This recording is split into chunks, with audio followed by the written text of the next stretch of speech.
No,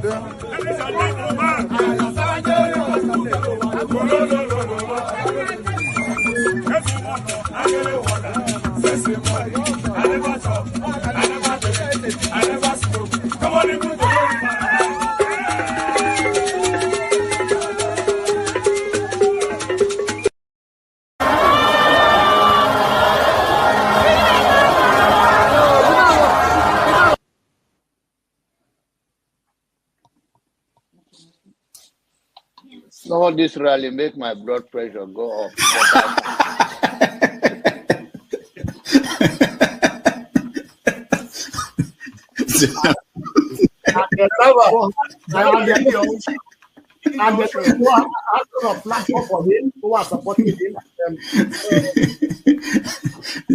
So you should get a filter sometimes, filter your thoughts before you say. I'll continue to take blood pressure medication. Why are you getting high blood pressure, Jonava?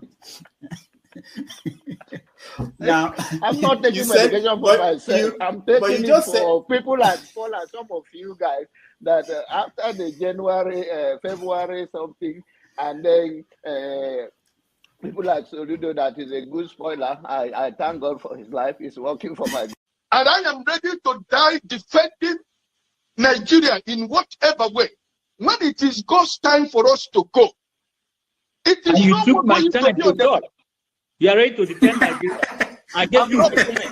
No, I'm coming. Alexi, hold on. You already started. What I'm saying, defending Nigerians is this. I gave him my time and he's using it to defend me. No, sorry. I'm sorry. Alexi. I hope that Nigeria wins. I'm never going to wish any president evil so that I can say I told you so. No, I won't wish them evil. I hope. You see, I'm not praying. There's no point. I can't pray for Nigeria to be fine. I only hope that Nigeria wins and Nigerians win. Because if you choose a dodgy doctor who has a dodgy record, who has, all sort of accusations leveled against him, to say this doctor, we think he's done this, or this doctor, this surgeon, yes, he's a senior surgeon, he's the most whatever surgeon, but there are a lot of accusations leveled against him. If you choose him to operate on you, and you tell me to pray for you that it doesn't kill you surgery, what's the point? I can't pray. You might make it, you might not make it. My prayer won't change anything. So I hope Nigeria and Nigerians win during Tinubu's 4 years. Thank you. Thank you. Uncle, right? I have the right to address Showore the way I like. You don't know what Showore did to me. So learn to control your emotion, right? That is the only thing that I'm going to tell you. But if you don't want to control your emotion and you insult me here, I'm going to insult you 100%. Okay. You understand? You cannot insult me on a normal ground. Fiscally, you can't insult me, right? I will treat you like a child. If you insult me physically, I will handle you like a child. I don't care your age. Do you understand? You are powerful over the camera, so you can say whatever you want to say, but you can't yet say it to me physically. You understand? I will handle you like a kid. Can we arrange the meeting ground? Can we arrange the meeting ground? So learn to control your emotion. You understand? Okay. Please don't take him out. I also have a right to respond because he mentioned my name. There's no need to take him out. All you have to do is to meet them or something.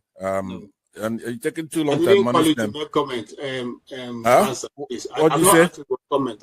I know, but he mentioned my name, so I'm asking to respond to him. When he gets your time, then you No. He mentioned my name. If you want to make it rowdy, I will take you out. Take me out, you son of a bitch. Take me out. You think you're a big boy because you're moderating. Take him out, please. Hello, come on. Don't use such word now. Don't forget, that state is now an oil-producing state. So they now have derivation, if you are not aware. So if you want to speak for anybody, please do not defend a character like Yabelo. Please do not. Okay, let me respond to him. 1 second. Do not defend a character like Yabelo. Do not. All right, thank you, Mohammed. The people of that state. Can I respond to him? No. Then go to hell. Rudolph, go to hell. All right.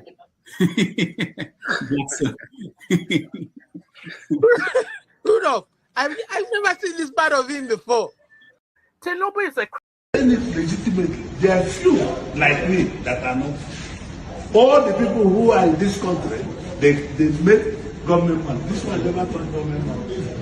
They stole government money. Everybody you see today who say they are billionaires, they have this, they have that. In 1997, 98, they are nowhere. Zero. Ask me. Zero. You know, you don't want to get angry. Any day I get angry, I will call my names. We were there last night. I told you, I said, stop using our dollar. Let us see how they will. Because they have no business. Let them stop using our dollar. They are stealing money and changing to dollars. They pack dollars in their house. How can the economy be well? It's not possible.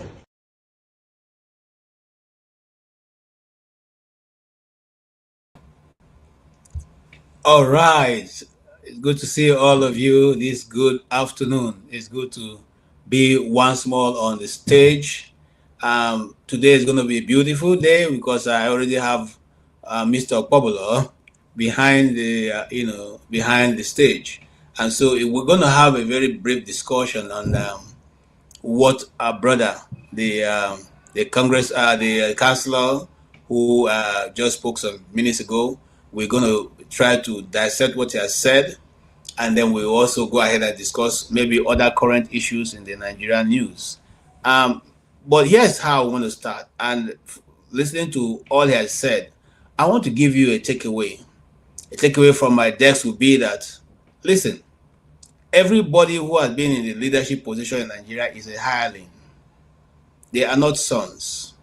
And you see, as a Christian, the people that build nations are sons. The people that build their father's houses are sons. Sons build the father's houses, not the hirelings. Hirelings come in and they work for their money, those who are honest ones, and the ones that are not honest will steal away from you. You know the reason why they do that? Because they have no stake in what they have come to do. They have no stake in the business. They have no stake in the country. They have no stake in the community. They are visiting laborers at the end of their tenure, which may be 1 year, 2 years, or 3 years. They will pack up and go. But the people who remain there are the sons. I want to say, by my own summation, that we have not really had sons in leadership position in Nigeria. Very few. And those few that have been there have made mark that are unforgettable. But the rest, people who are in place of leadership right now, and especially in these recent days, are all simply hirelings. They have no conscience. They have nothing to lose. Their priority is their belly first. Their priority is their foreign masters. Those they pander to try to create an impression. Their own beauty starts from abroad, not at home. And they are always concerned about trying to please the world than to please the nation that has given birth to them, than to please the people of the nation that have come to serve. Their interest is in the international stage. They want to do everything possible to please their masters. And that's why when you see people who have come to position of leadership in Nigeria, there's nothing to write home about them. They are not concerned. They don't wear Nigerian clothes most of the time. And even when they choose to wear the Nigerian clothes, they wear the one designed by foreigners. They don't sit on Nigerian chairs. They import their Italian chairs. They don't wear Nigerian suit. They import their suit from Italy and all the rest of around the world. They don't drive Nigerian cars. They drive, all the foreign-made cars, the Rolls-Royce, the Jaguars, the Maybachs, and the rest of them. That's what they drive. They don't have time to go to Obudukato Ranch to have a holiday, or go to the waterfalls in what do you call the warm spring in Bauchi. They don't go there. They don't go to those places. They don't go to Mambula Plateau to go and look at the beauty of Nigeria. They don't go to Ogunike Lake to go and look at how it is. They don't bother about themselves with the ocean liners, the waterfront in the Nigerian community that is really not developed, which will bring us a lot of money and create employment for their people. They're not concerned about that. No, they're not. If you are thinking they're concerned about that, you are wasting your time. These guys some of them don't even eat Nigerian food. You know, it's only in Nigeria where a man wake up in Lagos and he takes his breakfast in London, and by afternoon he's doing lunch in England and sorry, in America, and by the following day he's back. Who does that and develops a nation? If you think that we are building a nation, let's refer back to just yesterday local government election and what played out before your very eyes and my eyes. Are we making any progress? Do you think this platform is being able to influence lives, and are people coming to hear what you have to say? And are they changing? Have they used stop snatching ballot boxes? So as long as you have a hireling who is in charge of your economy, who is in charge of your land, who is in charge of means of production, or otherwise creating means of production, I have no stake in your land. My brothers and sisters, are wasting our time. If you look at the nations of the earth that have made it, every one of them who come to place of leadership as sons. That's why they put their feet down. We used to have sons come to leadership position. That's why a male primary school teacher like Tafawa Balewa left the position without having anything to hold on to. And that's why people like Awolowo, who can still refer to them as what their efforts were in the southwest. That's why some people like Michael Okpara is still celebrated to tomorrow because of what he did while he was there. When shall we have such leadership? And that's the question I bring to you as we invite our audience. This young man today have told us what it is to be a leader and what you have to bring to the table when you are coming. Do we have such people in Nigeria? And are you still believing that the people who are there really intend for your good? Have you ever imagined how much it costs for a man to be able to make away with 1 billion naira? What are you going to do with it? You want to kill yourself? But will they do it and do it comfortably? So I invite you guys. I don't want to take hug the mic, as they say. I will invite my very first guest, and then of course my second guest. The very first one is Mr. Okpobolo, who indeed is a very awesome guy. His analysis come with fire, whether you like it or not. You go hear him. Okay, and I bring my brother, very cool and gentle. Those days we call people like him, we refer to them those days as Gregory Isaac. They are cool rulers. They just tell it to you the way it is. If you listen to reggae, you know who Gregory Isaac is. But if you don't, well, too bad. I'm not going to explain. Chim, you're welcome. Mr. Kobler, you're welcome. You followed our brother, who invariably I like his stand, because when they ask him question about trying to maybe he just makes it a bit broader, not trying to weigh into the tribal thing. So that nobody can hold him, and say, okay, now Igbo man, they talk as Igbo man. However, I think he was able to distinguish himself. What do you say, Mr. Kobler? What's your general view of what he discussed? Instead of you to go straight to the introduction, Paolo, Ajepako, Mr. Tim, Ajebota, period. You just did it. But by the way, bros, the both of you are introduced from the Jamaican background. The cool ruler is of Jamaica. You said like Jamaica. So which one? Where I come there at 40, amigo. First of all, let me do shout out to my excellent governor for the overwhelming victory. We cleared the senatorial election. Congratulations, Mr. Okpaholo. We are doing well. 2028, not sure. They say we know go school, we know Sabi speak English, but we are winning, which is the most important thing. Keep winning. And now let's go to yes, and our His Excellency. Make I recognize her with his title as a Nigerian that he is. It was the Honorable Junior. I think for me, I'm not gonna lie, this his own section of the interview will stay with me for a very long time, because not that you understand how the American system works, but you understand how the world works. And with his age, I mean, these are the kind of people you want to work with, even if he understand the consequences, he know if he do much. But for the fact that he has the knowledge of how things work, if you go this route, this is what is going to happen. If you go this route, this is what you are likely to get.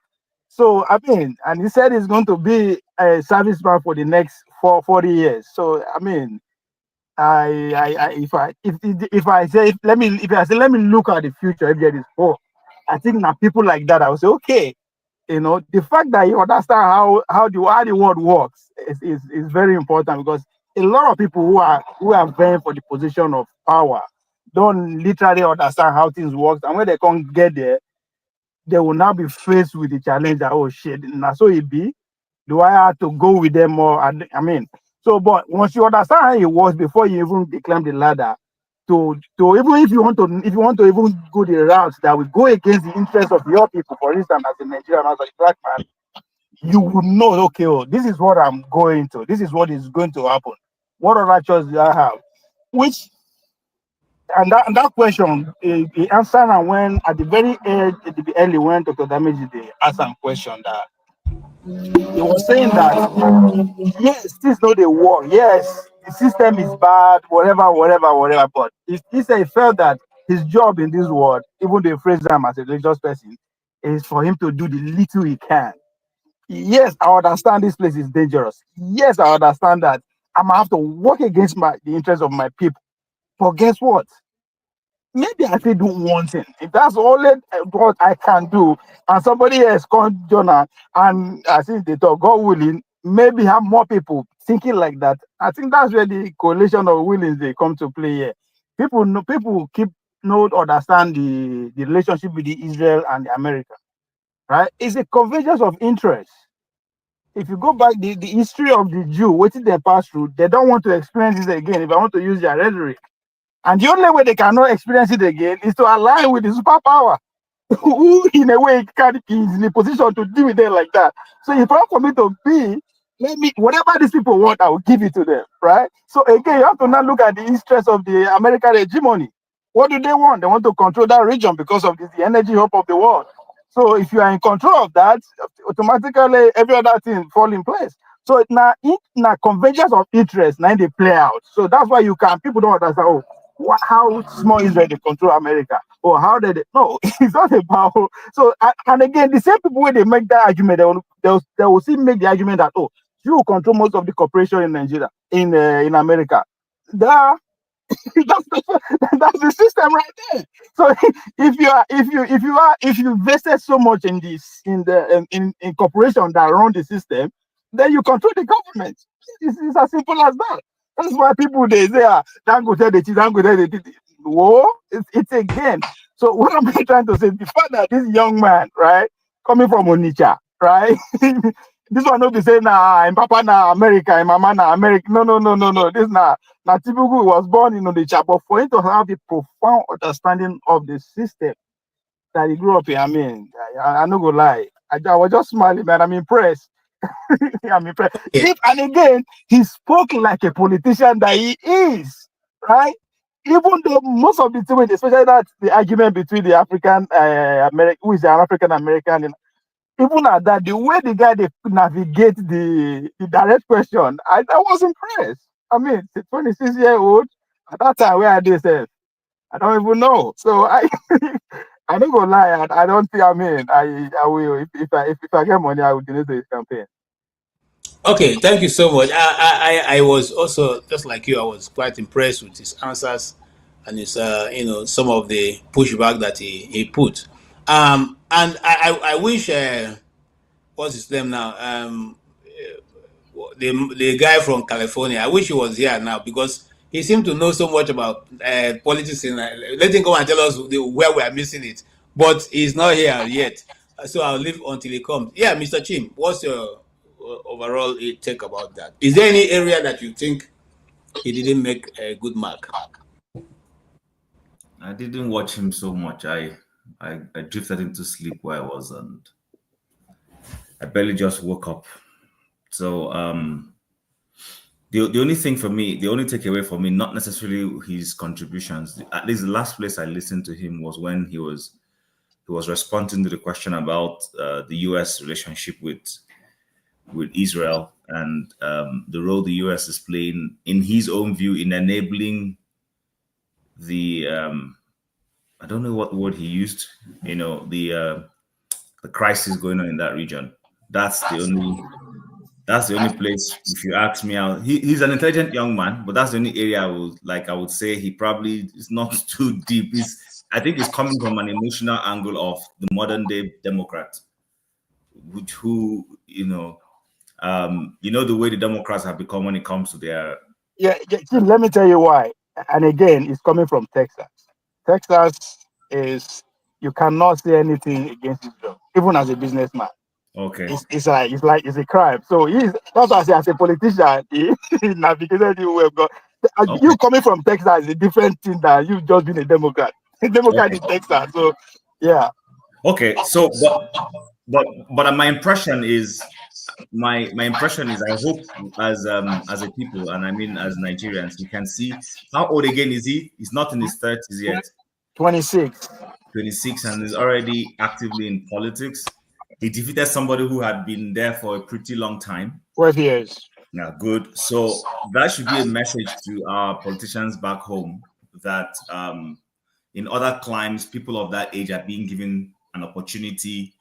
Funny enough, we just had an election yesterday back home in Nigeria, and we're already seeing how the outcome is with everything. So that should be a lesson to us back home, that in other places, there is a warm handshake to the next generation. One generation is handshaking the other one to take over in a very civil and straight up process. There is no snatch it, grab it. There is nobody telling anybody, go back to your ancestral home. There's nobody telling anybody any funny thing. It's just competence. Do the voters buy into whatever it is promising them? If yes, they're giving him their votes. And if he performs, he will win his re-election when the time comes. And then just simply grow politically from there. There's just no godfatherism per se. So that's the only thing that I would say impressed me about his appearance today on the show. Okay, so I'm still with you, Chim. Why is it difficult in Africa for the younger people to take over governance? And why have they, if in answering that, put in mind, why is there no urgency on the part of the young people to press to change the status quo? I would say there is no urgency on the part of the young people. Listen, as much as I sometimes come and I criticize Nigeria and Nigerians, I mean, as a Nigerian myself, I know how tough the terrain is to be able to make progress. I totally acknowledge that. So, but again, let's look at it from this angle. I don't know how many of you recently have, I don't know, Mr. Pablo Ovie, whether you know, Professor Chidi Odinkalo wrote a new book called The Selectorate. I don't know if you have heard about that. Yeah, I've seen the book. I've not read it. I saw the book. So yes, I'm going to respond from what he said in that book with respect to this. So when you have an elite that is plotting to do what I refer to as a family hostile takeover, that's what is going on in Nigeria. We're having a hegemonic transfer of power from father to mother and in that order. And using the judicial platform as an example, where judges are planting their children. When there are judicial appointments to be made, you find the Chief Justice putting his brother as in one thing or the other. You find a judge, recommending his fiance.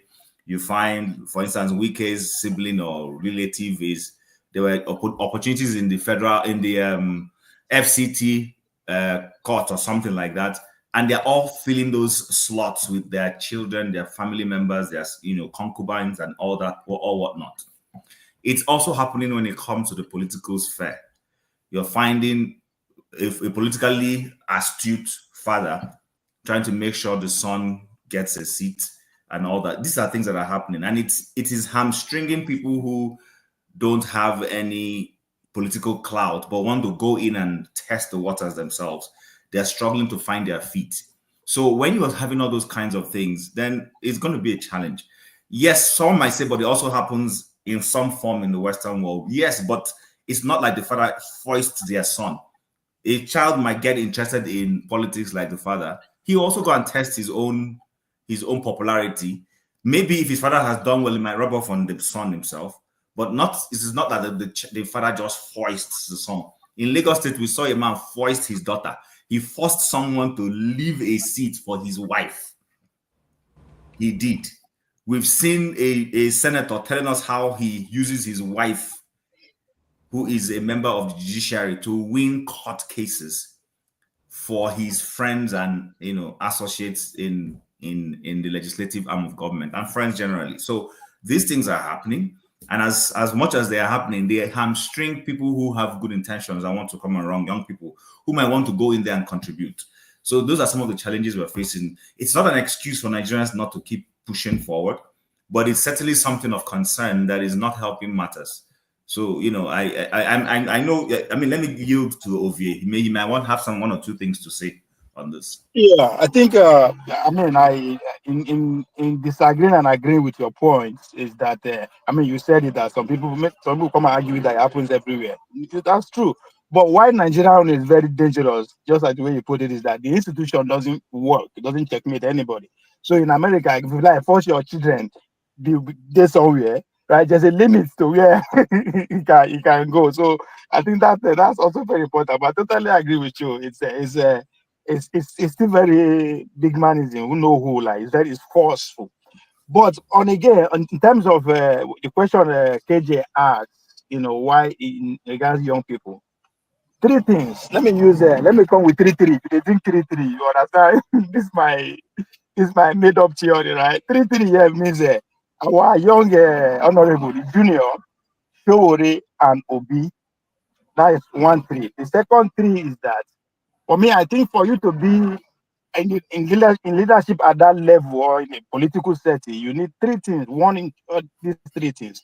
You either have the knowledge of how things work, how the system works, or you have money, because in politics, money there are 2 currencies: money and vote. And money buy everything, buy votes too.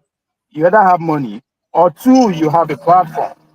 These 3 things. So how I tell you later with them, Showore, this guy and Obi, is this the young man. So listening to him at a point, he said that what inspired him to actually go into that contest is not necessarily if he win or if he lose, right? Because even when he reach out to his friend that this is where he's going, they say, you are going against somebody who's been there for 12 years. How do you do it? You don't have money and all that? I say, well, for me, the most important thing for me is that I will gain a lot just going through the process. And I think that's the knowledge, right? When you go through the process, you have actually registered yourself. The state, the local authority will recognize you as a responsible entity. Nowhere you go, where they will treat you like a stranger. People don't see that. And I always use that as a track and field, right? People always say, when I have opportunity to talk to younger people, I say, come. Everybody knows if you world champion, Olympian, or a record breaker. That's not possible. All of us were there. It's not possible. But one thing I will guarantee you, if you go through this process, you either get a job, get connected, travel, or go free school. One of these things is guaranteed. In my own case, I actually take advantage of all. So just the great benefit of just going through the process is overwhelming. And I think that's the knowledge the young guy has. And look, at the end of the day, he succeeded beyond even his own expectation. That even if he fails, he knows that will empower him to go further. That's where him comes in, and where having knowledge of the system also comes in. Now, Showore has a platform. You cannot deny that. Sawara Report was the thing. It was Sahara Reporter and against every other media, just like the way Twitter is now, or Joe Rogan is to the mainstream media. That was Sahara Reporter. That is a big platform. And if you have that, that's enormous power and responsibility. Now, he took advantage of that and announced himself. Today, if you want to write the history of Nigeria, this era, even though millions of Nigerian names will not appear, Showore name will appear. That is the benefit of him having that platform. But again, he found another platform called AAC. This is where the third thing come in, Obi. Just imagine Obi, 9 get AAC. AAC. We are recording what? 30-something House of Rep member that the obedient contributed. How many senators? You know how many local government chairman we talk about here?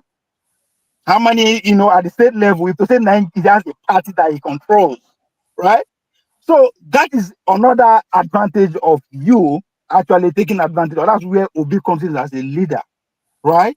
He inspires not just the young people. Where KJ, what KJ was talking about, the young people seeing that, there's a viable platform, which is again what this guy take advantage of. Our young councilman that came here. There's a viable platform already. It's a Democrat. That's a viable platform. So we lack viable platform in Nigeria. We lack the young people lack platform. The young people lack money, but most importantly, they lack how the system works. Because now, just like what KJ is talking about, how many of young people please say come? Just like the book that I'm talking about, know that this is actually happening. Because in order for you to counter it, you have to actually know that it's actually happening first. Because if you are still arguing, right, it's very easy to argue, push right? But that means we are not going to find solution. So you have to know that it's happening. Believe that you know how to counter it. That's why they question people they do say when they bring foreign aspect to Nigeria, say, you're always comparing. You're not comparing. You just have to understand their role. It's important. Knowing it is important first, because that's where you solve someone problem. So the Nigerian young people are being deprived these three things. The knowledge, you are victim of history. There's no viable platform, because even the Showore platform, I don't know banner for protest. This is my anger against Showore. You have a political party. You can't account for the progress of the party in terms of membership. You don't want any, what is your point for protest?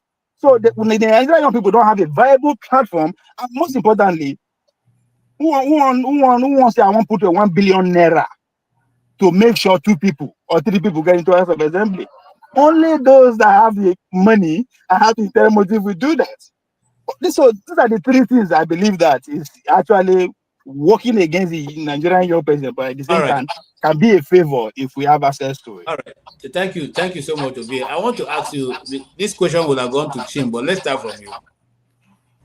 This guy, is he from the place where he represents? Is he the king of that tribe? That place? Is he an indigene? Yes. Okay, he's an indigene. Because you have to be resident. No, you have to be here. You go say residents, right? You have to be a resident of that. That's where I'm going. Yeah. So, but those people who reside in Lagos are not allowed to even vote. Talk more of contesting. So, are we really a serious people? Are we really a set of people who are serious? Because if he can leave Nigeria and many other Nigerians, I'm just using him as an example. I have a friend who is in London. She's a counselor. She's one of the what I don't know how they call it, but she's one of the counselors in London. So these people are not indigenous of those nations. By every look, they are different color from the places where they are. Why are the people in that place not discriminating against them and saying, no, you can't contest because they are not? Okay, KJ, we have to also recognize that practically we are not there yet.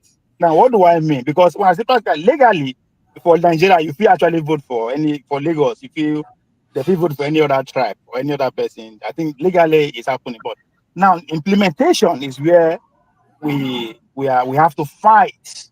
I use that word fight because our young councilman that came here also talk about how those that make the sacrifice for him to be having this opportunity. That's where he was going back and forth with Kene, that we have to be very grateful to the African American.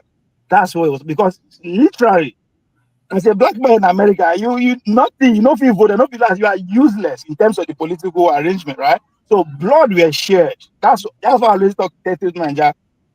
For us to actually attain freedom, for the sense of it, people will die, millions, either directly or by starvation or whatever. So sacrifices were made before America got to where it is now, right? So let's understand that part. So in Nigeria, it is the implementation, which is where the knowledge come in. And again, to support Chim, what Chim is saying, that actually what is going on, right? all these on paper, legally, state, local government, everybody getting autonomous. Everybody's supposed to do it without actually the federal government on paper. But how many of us know, which is where the knowledge comes from? But even if you want to know, somebody will come with, it will present what Chimejob give to us as if it's a propaganda or it's a conspiracy theories. They will just use that to just destroy that argument, right? But if all of them work hand in hand. So legally, I think all these structures is there in our constitution. But how do we make sure we implementation? That's where we as a people need to fight, which is where the winning come from. We don't need to win the position, but we need to have the knowledge of all these small things. All right. Thank you. Chim, while you're answering that, also, we're going to watch that video later.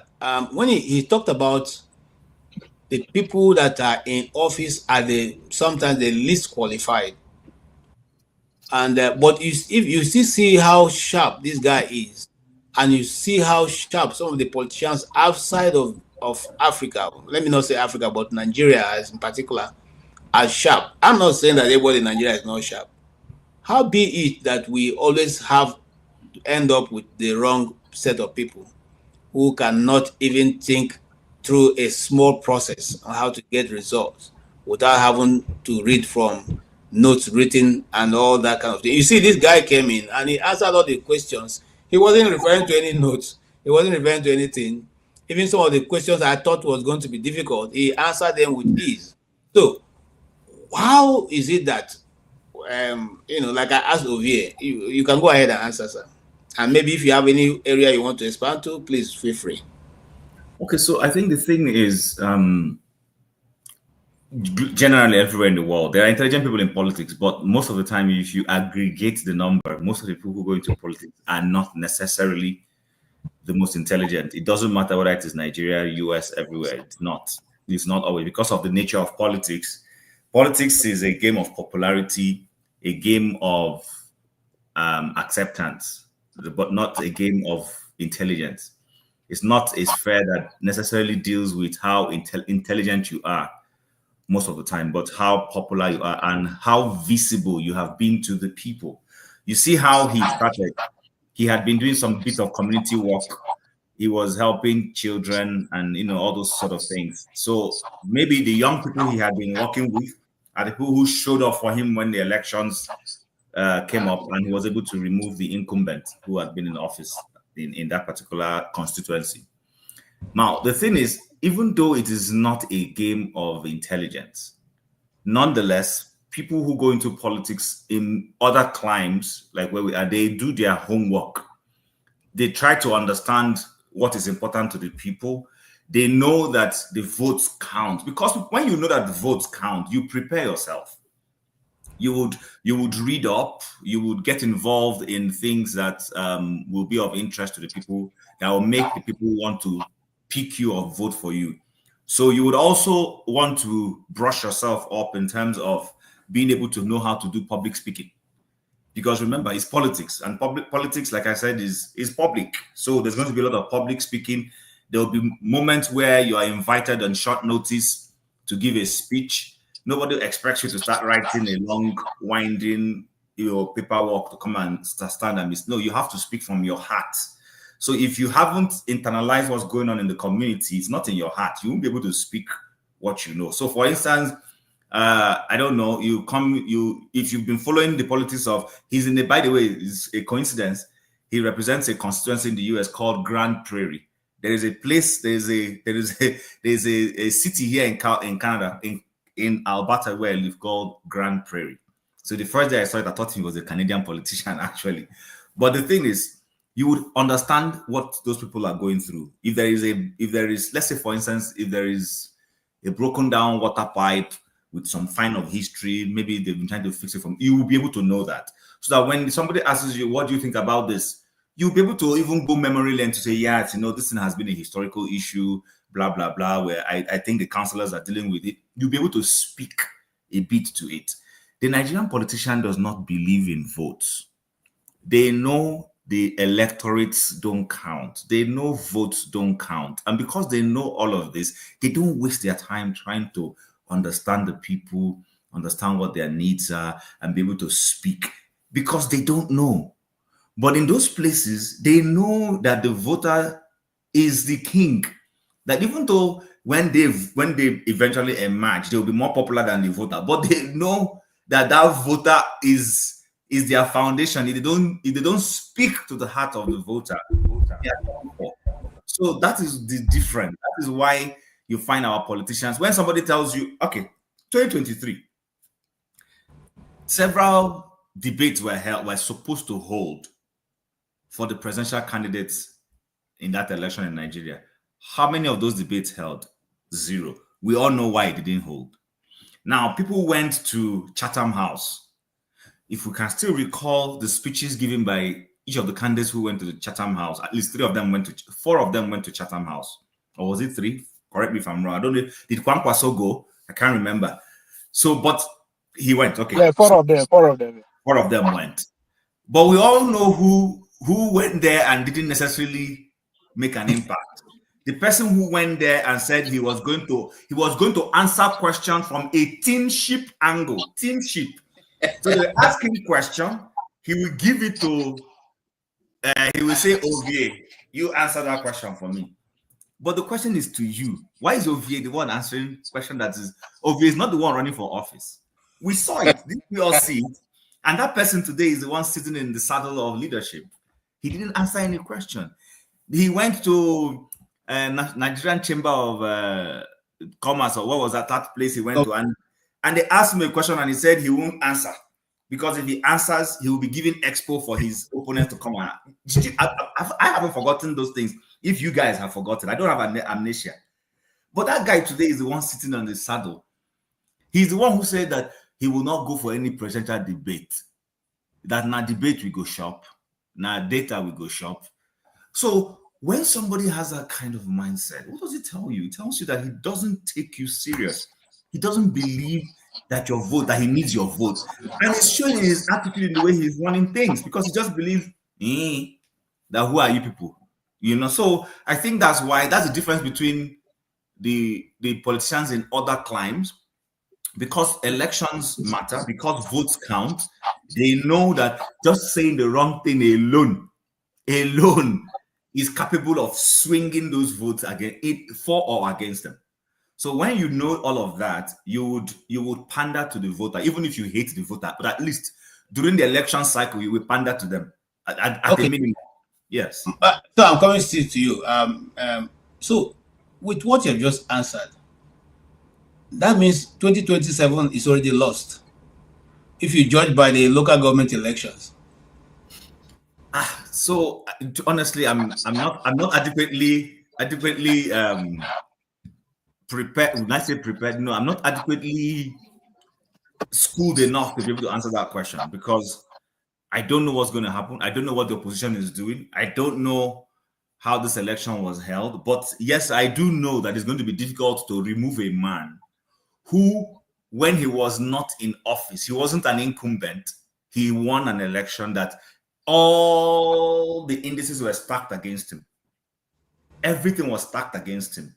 Whether you look at it from the angle of he's not speaking to the public, or from his angle of how the public generally perceived him as a person, or his history, or all of the, things that were against him, age, parentage, Chicago or no Chicago, school, drugs, everything stacked against him.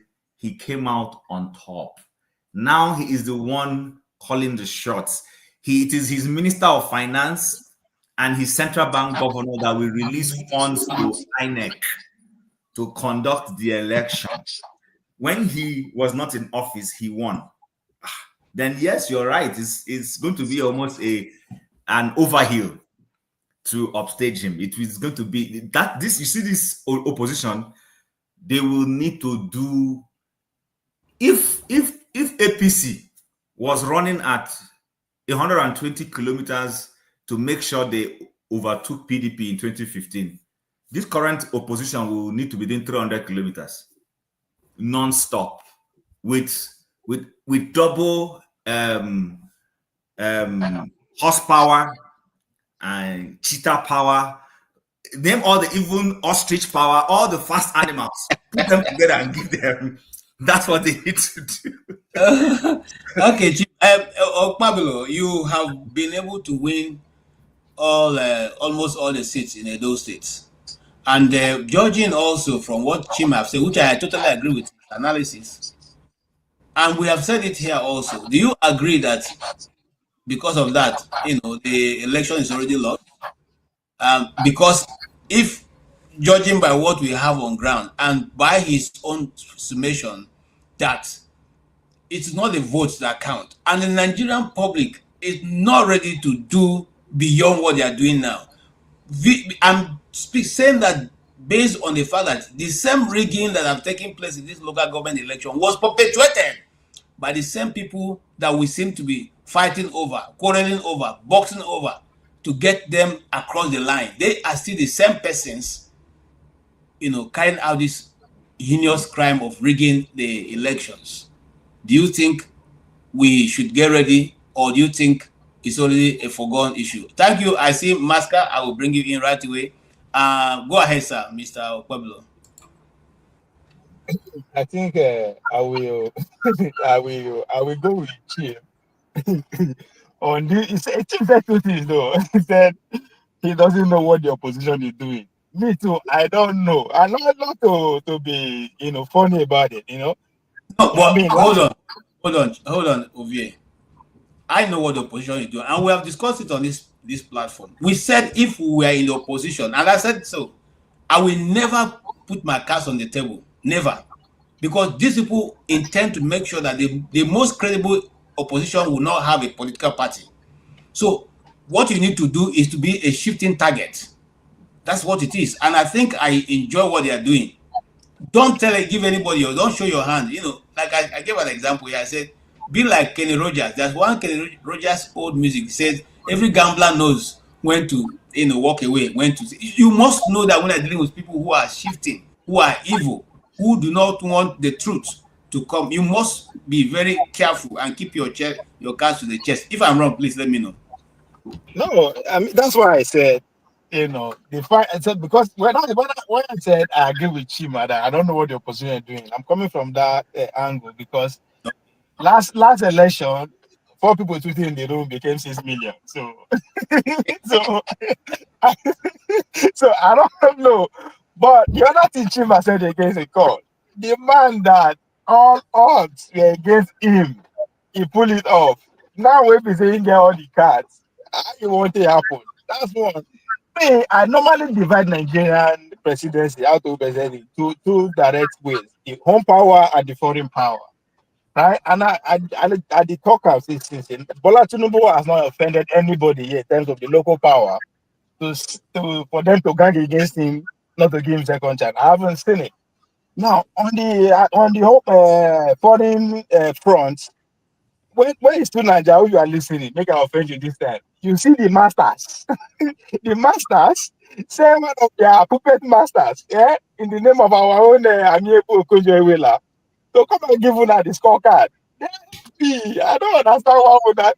So the woman come and say yes, well, Tinubu policies are doing great. It's doing great for the people that is, give them that policy to implement. I give instances how Jimmy Damo and the rest of them come gather all the tell.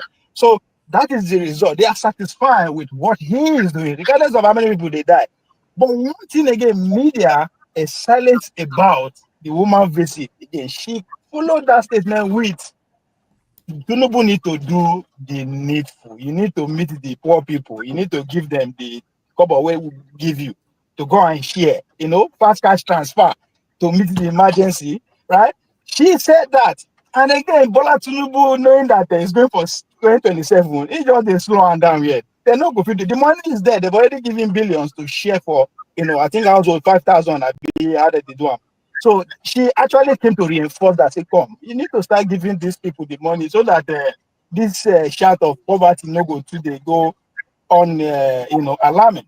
So that aspect is also Bola Tinubu will wait some few months to election before he go begin share that money. This time around now, it's not going to be saying they buy votes. It will be legal because that is what the masters said he should do. And once he did that, it don't finish. So I am totally aligned with the chief.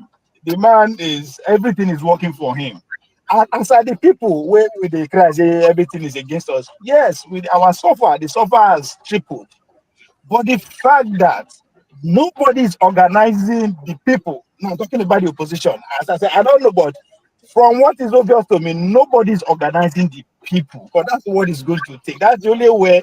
What Chim said earlier on that the politics of democracy is all about numbers. Now you are not organizing that number, but instead you wait till the 11th hour to go into competition with the man in power in terms of mobilizing. Because this is not the time to mobilize with this. Organizing is too late. You have to start mobilizing. Well, how do you mobilize? That's where the money comes in. You mobilize human beings with money. So I don't see anybody doing that, unfortunately, but everything Bola Tinubu will do that at the very damn minute, and he's still going to pull it off. So it's 27 years is gone. I don't think he's gone. It's not unless the man die. Unless he die. Thank you so much. Maska, you are welcome. Now, you have followed our discussion. Which area will you want to weigh in? Okay, well, maybe let me start from the end. Well, Ovi was saying that, in my opinion, I think it's not going to be easy like that for Tinubu. Forget about the foreign power. I agree with your analysis, Ovi, that the Western world is heavily interested in who wins. But the reality also is that humanity has tied itself, both hands and leg, in the sense that there's a process. They say you should do election. America itself is the big trumpeter of democracy. So whether they like it or not, there would have to be some semblance of democracy come 2027. But what I'm seeing that really it's going to be a very interesting election. And perhaps I could be wrong because I'm not a politician and I'm not like Chim. I would use the word, he said he's not schooled enough, but I would say I'm not capacitized enough. The capacity is not even there. Even if you spend 10 years schooling me, I do not have that capacity to understand the dynamics of the political landscape in the country. But my take as a layman is that it's going to be pretty interesting. Because, for instance, it's very clear that the Southeast certainly is not going to vote for Tinubu. Forget party, forget whatever you do, call it anything. They are not going to vote for Tinubu. Okay? The North, most likely, is not going to vote for Tinubu, from my reading. I'm seeing writings in the wall. I mean, big people that I know, credible people that I know. I can see them enter ADC. Maska, are you saying the North will vote Tinubu then? No, will not vote for Tinubu. This is my reading. No, you said the Southeast will not vote. I'm saying, are you now saying, because you didn't say the North? So I'm asking, what about the North? Chief, did I not mention North? No, you did. You didn't. He did. He so said my the North. bad, I didn't hear the North. I heard the East. Not vote for Tinubu. Okay, all right, okay. So if these two regions will not vote for Tinubu, where is he going to get the votes? I'm just saying, like, I've done a good framework. I am a layman. I have zero understanding. If you talk economics, I can argue with Okonjo-Iweala. But politics, I'm zero. So I can say I'm a stupid man when it comes to politics. But this is even a madman, when he sees something, he would have his own opinion about it.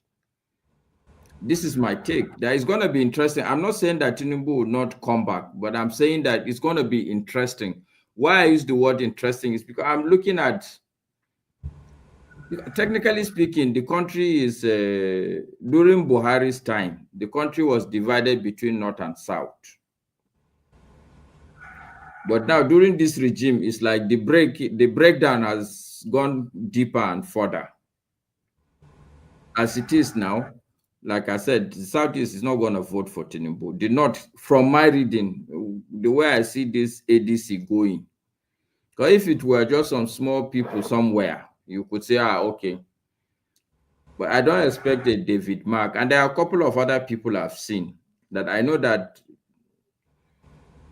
again, let me deviate a little bit, because you guys spoke about the intelligence about politicians.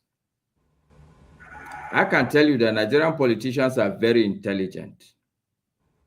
It's just a question of, no matter how intelligent you are, when you are like you are selling in the market, when you have a shop, you KJ, okay, maybe KJ is not even a good candidate. Even this team now is not a good. I won't say like Igbo people. You are not typical Igbo people, so. No, we are traders now. We know the joke with business. No matter what, if you see this time, if you see it for market, push we buy, no agree. So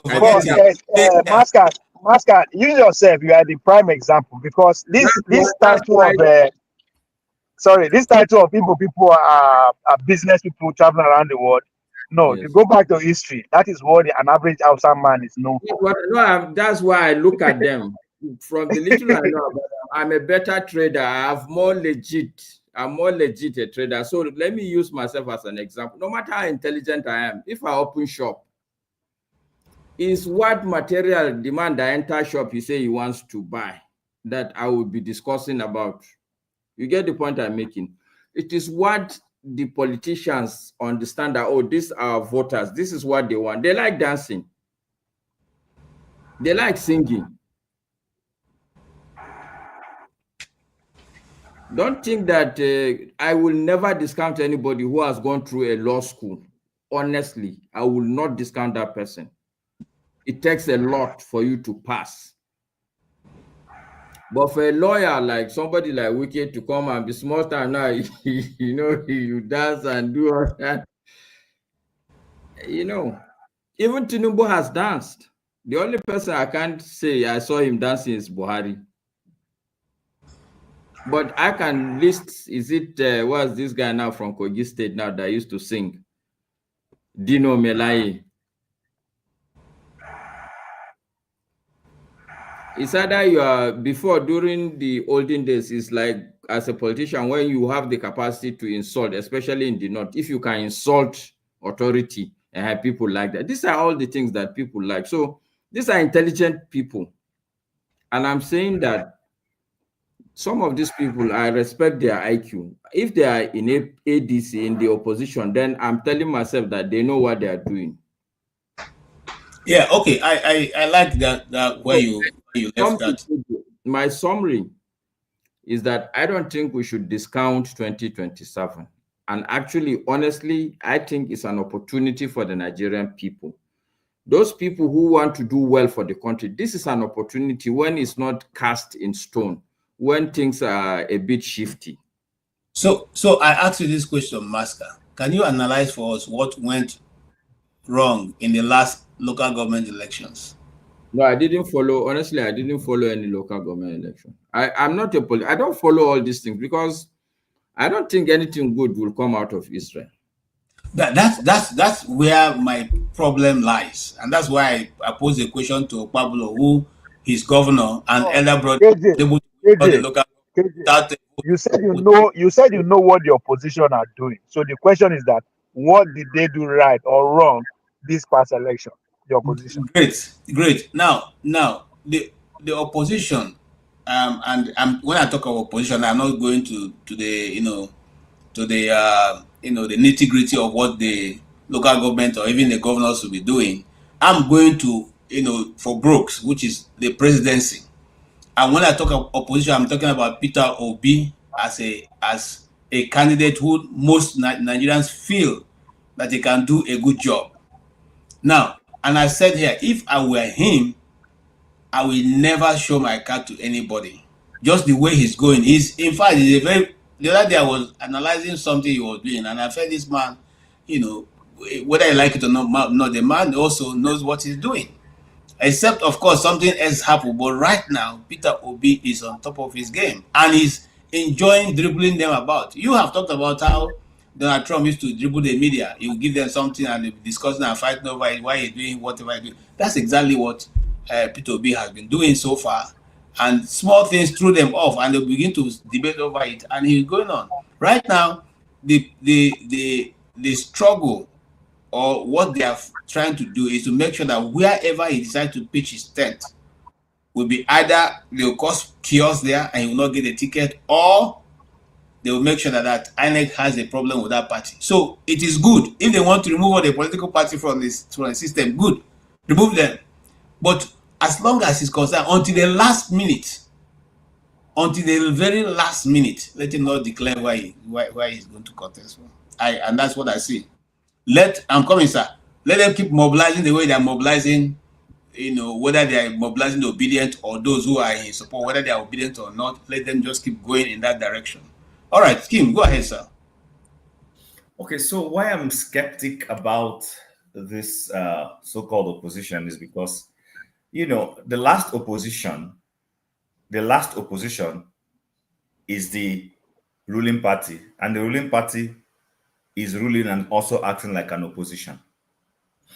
When this ruling party was the opposition, when they were small, let's look at their metamorphosis, how they metamorphose into this behemoth that is now APC.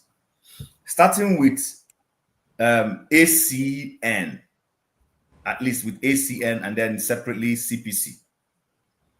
We had a Lai Mohammed who constantly put PDP on the back foot. They aligned with every reasonable human being on earth that was not in politics. Save Nigeria Group was not politicians. Save Nigeria Group was individuals in what do you call them now? Civil society organizations. When PDP did anything wrong, you see these guys will amplify this thing, educate the generality of Nigerians, pump, you know, let me know. I don't want to use the word lies. What's the other word we use when we don't want to call it a lie? Conspiracies. They will pump conspiracies out. They did not, they would see, listen, if Jonathan just had a headache, and that headache was from doing his normal duties as the president, he didn't drink, he did just say that the president was in office yesterday, spent 7 hours, and he got a little headache. Lai Mohammed will go on air and amplify it and spin it in such a way that Nigerians will say, yes, this guy needs to get out of that place. I don't see any opposition now putting APC on the back foot. None. So you start from there, putting them on the back foot, selling. That way you're positioning yourself in the minds of Nigerians. At least, even if APC is the incumbent and has all the trappings of power to be able to rig or turn the leg, but at least you make them sweat a little bit. Do you understand? And then start creating opportunities to be able to checkmate them when it comes to voting. I don't see these people doing any of that right now. They're all quiet. Okay. Hold on. And you're telling me that it is that because they're not putting on their what cards? They don't have any cards to place on the table. That's like they're quiet. Okay, I have a question for you. Sorry, KJ. Now, so the way KJ spoke, that's how Kenneth Okonkwo was speaking about 6 months ago. Today, now ADC member. So, okay, we'll see the card. Go ahead. Chim, from the little I know of Nigerian politics, there are 3 different kinds of politics that Nigerian politicians play. You see, the typical APC opposition that you saw is a southwestern politics. It's a media politics. I was going to say that, but I avoided that for a reason, but go ahead. Yeah. What I know in the North, people don't come out. They will come out. In the North, they call it, you climb the drum. When you go to speak in front of people will climb the drum every now and then, but the real politics is played indoors.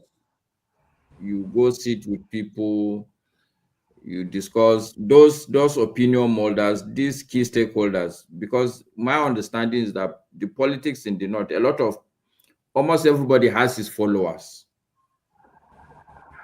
So where he aligns, that's where they go to. So I see a lot of this politicking happening. I see a lot of it. It's actually happening. Day in, day out, I see signs of people moving, shifting position. But perhaps maybe because they're also smart enough to know that the way you do opposition, it depends on who is in power. Somebody like Goodluck Jonathan, you can come out and criticize him. Somebody like Buhari, you can come out openly and every day you are in the media. But I don't think if you are a serious-minded politician, I don't think the smart thing to do is to come out every day, because small time now, I think they have arrested Tambua. Because small time now, you would be in EFCC. So perhaps what I'm suspecting is they will just pull the carpet at the dying minute. This is my thinking. But I'm really confident that anybody who writes up 2027, I think is not reading the polity very well. Okay, I agree with you also. And I'm coming to Chim with a question, and Ovie also. Since you guys don't seem to see what the opposition is doing, how be it then that the whole nation, media's, government apparatus, EFCC, the courts, and even the police have been mobilized against someone who they claim came third, a former presidential candidate who have no role in government. It's not a governor. It's nothing, but the whole system is talking about this individual almost on daily basis. If you think that the person doesn't have any card, how be it that they're so concerned about what he does and where he goes, and to respond to, even if he coughs on the media, he said they will respond that that thing resembles goat, So how come be that they are so concerned about his movement, about his politics, about his visitors that he received, the countries he go to, another? Why be so? Okay, so KJ, that is why you remember I said the last time we had an opposition is the people who are in power now, and even while they are in power, they are still the opposition. You heard me say that right here, right? Listen, I am not an APC fan, nor a Tinubu fan, but I give them something. Those guys don't sleep. They are giving the guy close marking. They know. They are acknowledging that, yes, he is a menace to them. They are acknowledging that, yes, if we rest on our oars with him, he will pull off a surprise or not. They don't want that surprise. So their strategy is to checkmate everything he does, discredit him, look for, fortunately for the man, because he is clean enough, they are not able to find any corrupt things that they can use, because if they did, they would have used it against him. So for that kind of person who commands organic followership, they see that there is a yearning from a section of Nigerians, probably those young so-called obedience, for this kind of person. They acknowledge that if there's an election, listen, these people know that if there's a free and fair election, they know they will lose. They're not denying it, they know. Did you not see the current, there's just a short clip, I wish I could have shared it with you, of Festus Keyamo, the minister, where he was talking about APC and how that, you said something to the effect that does he think APC is a party of sin and they're not criminals? Of course not. He said that. I have the video. I'm not making it up. But they didn't give, the person who shared didn't share the full thing. But he was literally saying, listen, we know we are not saints. These guys, listen, I fear the person who knows he is a thief. He knows he's not pretending he's a thief, but he's making sure he protects his stolen wealth very well. More than the person who thinks that, oh, I am a saint and society is going to align with me because I am a saint. Listen, as a Christian, people shouted, Hosanna, Hosanna. And 1 week after, what did they scream? They screamed, crucify him. Do not be shocked that in 2027 election, just like Maska has alluded, even though this man is hedging his bet, he knows the areas he has secured. First of all, that Lagos magic will not happen again. Nobody is losing Lagos to anybody anymore. They have made sure they have taken care of that. They have made sure that their Southwest will give them what they want. And they are looking at the South, where they have gotten two governors into their fold, that at least Rivers State is on their control, which is the largest population in the South. They've gone to the next populous place, which is Delta. If they secure that and secure Akwa Ibom, he's home and dry. He will hedge his bets with Hope Uzodinma and Co. in the Southeast. I'm going to an alliance with the Anambra State governor. Get what he can get in those places. Manage to get all the 25% he needs to get. Doesn't need to win. Just get 25% in those places. He's home and dry. He will now go to the middle belt and play a religious ticket. They will pitch the middle belt against the other part of the north to say, these people never, forget all these large north that they keep talking about. That's what he's going to do. He's already doing it. Get the votes there, and then he will give a middle finger to the rest of the north and tell them, fuck off. As long as INEC is with him and INEC is able to switch off beavers or, do all those shenanigans they did, the guy is home and dry. But the point I am making is this. Nobody is asking the so-called opposition to come and place. Nobody places their cards on the table. It's not even in American politics or what. Nobody does that. You play your surprises. Depending on the scenarios, you play your card as you wish. But I am not seeing anything from these people that tells me that they are serious. One, this is 2025 to 2027. They don't even have a full party formed per se. We don't know who they are. So there is all sorts going on. So listen, KJ, as much as I want to be able to speak glowingly about those people, because I want to see APC defeated, trust me. No, what I wanted to say was that I'm going to, I have some of them who are my friends. I'm going to try and contact them to come to this platform. Brother, I'm still coming to you. I'm still discussing on this issue. And I'm going to Ovie before coming back to you. Ovie, the population of Nigeria is made up of more youths than the elderly. A majority of those youths, or the young at heart, 50 and up to 65, are all routing for Obi. Do you think that these guys cannot change the status quo? I need the trajectory of how elections are run in Nigeria and won. Because bear in mind that the last election, Tinubu didn't win. Let's get that fact. Before you go ahead and the ones we know is Lagos, we know Rivers, okay? We know few other two states that we know were outrightly won by Obi. So what I'm simply saying is that are we not giving APC too much power to think that they can just change the status quo? KJ, before Okpabolo speaks, Tinubu no be JEJ. Tinubu no be good luck. Take that to the bank. There is nobody coming to tell his INEC chairman, I'm giving you free reins. Just my election is not worth anybody's blood. Listen, like our people say, that thing you're not lie. See, Tinubu's re-election is worth everybody's blood. He will snatch it. In fact, this time around, he's going to use jets. They will use what's that remote thing? Pablo, remind me where they carry drop bomb. Drone. They will use drone to say if they need to use drone. That's the one that they talk. I not get hope. Make I tell you. Okay. All right. Mascot, you have a response to Mr. Chim. Can you give him hope since he doesn't have hope? I like Chim. It's not great time, you know.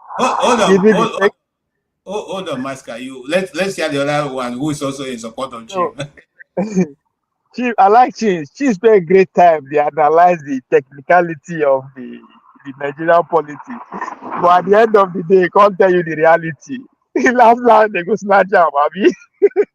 So, but see, three things here. You know, I know I like three things here. The politics that is at play, the Nigerian state, and Donald Trump. Now, what do I mean by that? See, the politics are the nation state. There is a gentleman agreement that me and you, because we don't sign into the agreement, we know the way they sign now. Gentleman, that's why we know they actually one factor into our analysis. But it's very important. The turn by turn dichotomy is a real thing. The current president work not just secretly, openly, to make sure that spirit continues. Obi himself supported that gentleman agreement by his own late utterances. I will only do one time. All these things are just direct agreement of that turn by turn. So how they want jeopardize that, I don't know. Then the politics at play also pose a challenge to that agreement, which is where Obi come in. The question you are asking, why Obi, right? Obi is a potential challenge to that gentleman agreement, that North and South. Now, I am saying that because of the politics at play worldwide. You know, Donald Trump don't come and say, we need to reset the world. Everybody now they do and undo. So anything will happen. And if you pay attention to J.D. Vance's speeches, at the when they first come to power, I say, come. He was telling the Europeans, if you cannot meet your people, and you cannot your people, you cannot help your people, they cannot help your case. So you have to listen to your people. I understand that is just a political rhetoric and all that. So now, Obi popularity is a phenomenon, whether we like it or not, right? So why Obi is always on the news? You have to understand the signals and the noise, right? The noise 9 day plenty pass. They amplify the when I say they, the power that been then control the media, the Nigerian state now. They amplify that because it's a great distraction for what is actually going on. All these policies where they sign, none of us can explain how all these policies and they sign now. We don't say they don't sign up to it law. It's a reason why. Now because of all those noise. And two, because it poses a challenge to that general agreement. How does it pose a challenge? I like the only politician among us here, but he say he no be politician, which make him the main politician among us, which is Manzak. Even the way he dress, even the way he and the KJ, that they be politician, the way they dress, very official, right?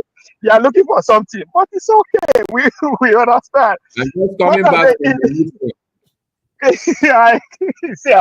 say he no be politician, but in the analyze how the game they go on underground, how men they move, right? How the not want to vote, but it's not a politician. He doesn't understand how things work. I get that. If not one betray Tinubu, who they won't vote for? That's the question all of us will be asking, right? So they go vote for No, it's just a rhetoric. Just a rhetorical question, right? If they don't want, okay, go ahead. No, you said it. I thought you said it's a rhetorical question. No need for answer. Because that's a rhetorical question. So he doesn't need to answer it. But if you wanted to answer it, Masca is fit to answer that. Not to answer. I wanted to, because in my mind, you see, I see this happen a lot, especially in Nigeria. You may not be particular about who you want to vote, but half of the time you're just clear on who you don't want. Do you understand? Yeah. No, I get that. No, but yeah, what I'm saying, look, the North may not ordinarily on a good day say like Peter Obi. Yes. Let me tell you where I'm coming from with that by asking that question. If they not no vote for Tinubu, who they won't vote for, right? Now be they go vote for so that they will not. Hold on, I said they will not betray that spirit of turn by turn. I think Article 9 they won't go for, but that is by the question. Tim said something earlier on that this polity is what now by number and is a game of popularity, which he was 100% right. But the by number is that the number of people that are allowed to participate. That's very key. When they say democracy is the game of majority, yes, the majority of the people that are allowed to participate, because many will be disfranchised. That's why they ask. That's why the question you should be asked in terms of where in the world young people actually elect a leader. It doesn't work because guess what? They don't forget the money. Because even though we know they won't admit, presidency is a game of billionaires, especially in today's political atmosphere across the world. It's $1 billion business. So the young people across the world don't have that wealth for them to put it. Yes, they are very loud. Even Mansa Toka. Now waiting we lie that they give us. We lie to the dance. Some of our young people heroes are Portable and the rest of them, they dance. So they will always go, we appeal to them in that way. But in actually being in a position to actually bring change power, they happen. Now, when I say Donald Trump, these people, they only talk, say, yes, Donald Trump was doing the work that he was deceiving the media and all that. Now, this Nigerian governance now, during campaign, when Donald Trump believed that he was rigged out, just like the Obi and Obedience are still believing up to today. Donald Trump believed he was rigged out. But you know what they did different that I am not seeing the Obedience movement doing? The core believers of Donald Trump came together as early as January, February 2022. Those people didn't believe that they lost the election. They believed that they were sabotaged both from the political party, from the Republican Party, and from the deep state. Guess what? They began planning. They were not just planning. They built different institutions within the MAGA movement. Turning Point America was the youth wing. Every fucking week, excuse my language, they are in each university campuses, pushing back to the narrative of the woke. They were visible, not be secret. There's no way they can counter them because it was physical. They don't deban them from all the platforms, from Twitter to everywhere. That was before Elon Musk bought Twitter. So they had to do it physically. They were jumping from one campus to another. The legal aspect of the movement from their own, they begin to write policies, begin to convince people. They were working visibly. That's why the project 2025, that is when it began. Half of the people that are working today that you see for TV, they work on ground. So even while Trump was giving the media what they decided, they shoot and won't do everything. Guess what? The movement never take their eye off the real battle. How do we get to the real people? Ovie, let me even help you. Let me even help you. That young man you mentioned was going from campus to campus, not speaking to. He wasn't speaking to Republican voters. He was speaking to people who were even voting against them, trying to win them over. Yes, the woke people. That's why I say the woke people. Charlie Clark, he's a young man. So there was hold on, but let me also help you over here. Even though I'm not here to speak for P2B, but Dr. Mo is a friend of mine, and I know that they are also not sitting in one place. In fact, they are crisscrossing Nigeria together with the leader of the obedience movement. What's his name now? Tanko. Those guys are moving. So we can't. We can't come and put those things on the platform. You don't need to tie him with I talk say I am not going to doubt them. I don't know what they do. There were 4 people sitting in the room with us. So, but guess what? But from time to time, I'm always tempted to act. That's why I asked Kenneth Okonkwo on this same platform. Months ago, before he joined ADC, he was still obedient. I asked him the same question. He's a hireling. He's not a son. So forget him. Let's move on. Wait. Before now, one of the Obi no. hold on. No, hold on now. I don't want to sound like I'm defending KJ, hold on. I am not disagreeing with what you are. Forced himself into the obedient movement. It's not as if it was it there from the beginning. He wasn't there KJ, now. Now food done, come chop. Now food done, come chop. Now they come for. KJ, I am not pushing back or disagreeing with that there's a plan going on. I am not saying no. I am just, that's why I said I will wait. After all, the result will come out last, right? That's why I said those that time for people sitting in the room end up getting the big shock. So I'm not going to doubt whatever you say that is going on. But as I said, from time to time, I look at some of the stakeholders in that movement and try to push them. Right? Because the response of Kenneth Okonkwo, as a full obedient, not when you don't change now. He told me, he said, make her no worry. There's a grand plan going on the ground. The thing will just come and hit you for face. All right. That's how he spoke. Can you round up so we'll move to Masca and then of course so before we know in declare, so I just hope that whatever that you guys are putting together, it will work. But until then. Right. I hope, Sam, also that they are listening to you and they are making their plans. Masca, do you want to say anything before we invite this very honorable member of this group called Stay Humble? Okay. There are three things I want to... First, I want to go back to the question Ove asked, who... is it... Repeat the question. Is it the... No, you said it's not vote for Tinubu. I said, who they go vote for then, if not be Tinubu? Somebody has been asking you that question over and over since he asked that question. I'm trying to look for it. Okay, so over here, this is exactly in my mind what is playing out. Okay, people are walking to the answer, and I started before I was up, but the point I'm making. The North may not like Peter Obi on a good day, on an ordinary day. But when you look at it, you ask yourself, what's your objective? Because it's not about voting who you want to vote. It's about how do you want to vote? What I mean by how do you want to vote? It's what's the objective? It's very clear to me, very clear in black and white, that the core northern politicians are not okay with Tinubu.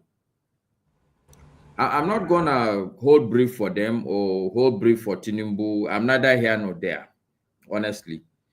But I am very clear that they look. If you take, let's say Kwankwaso, I'm sure Tinubu has been trying to woo that man. I don't think he is together with the man, and my suspicion is that he's not with the man because he himself is looking at the feelers.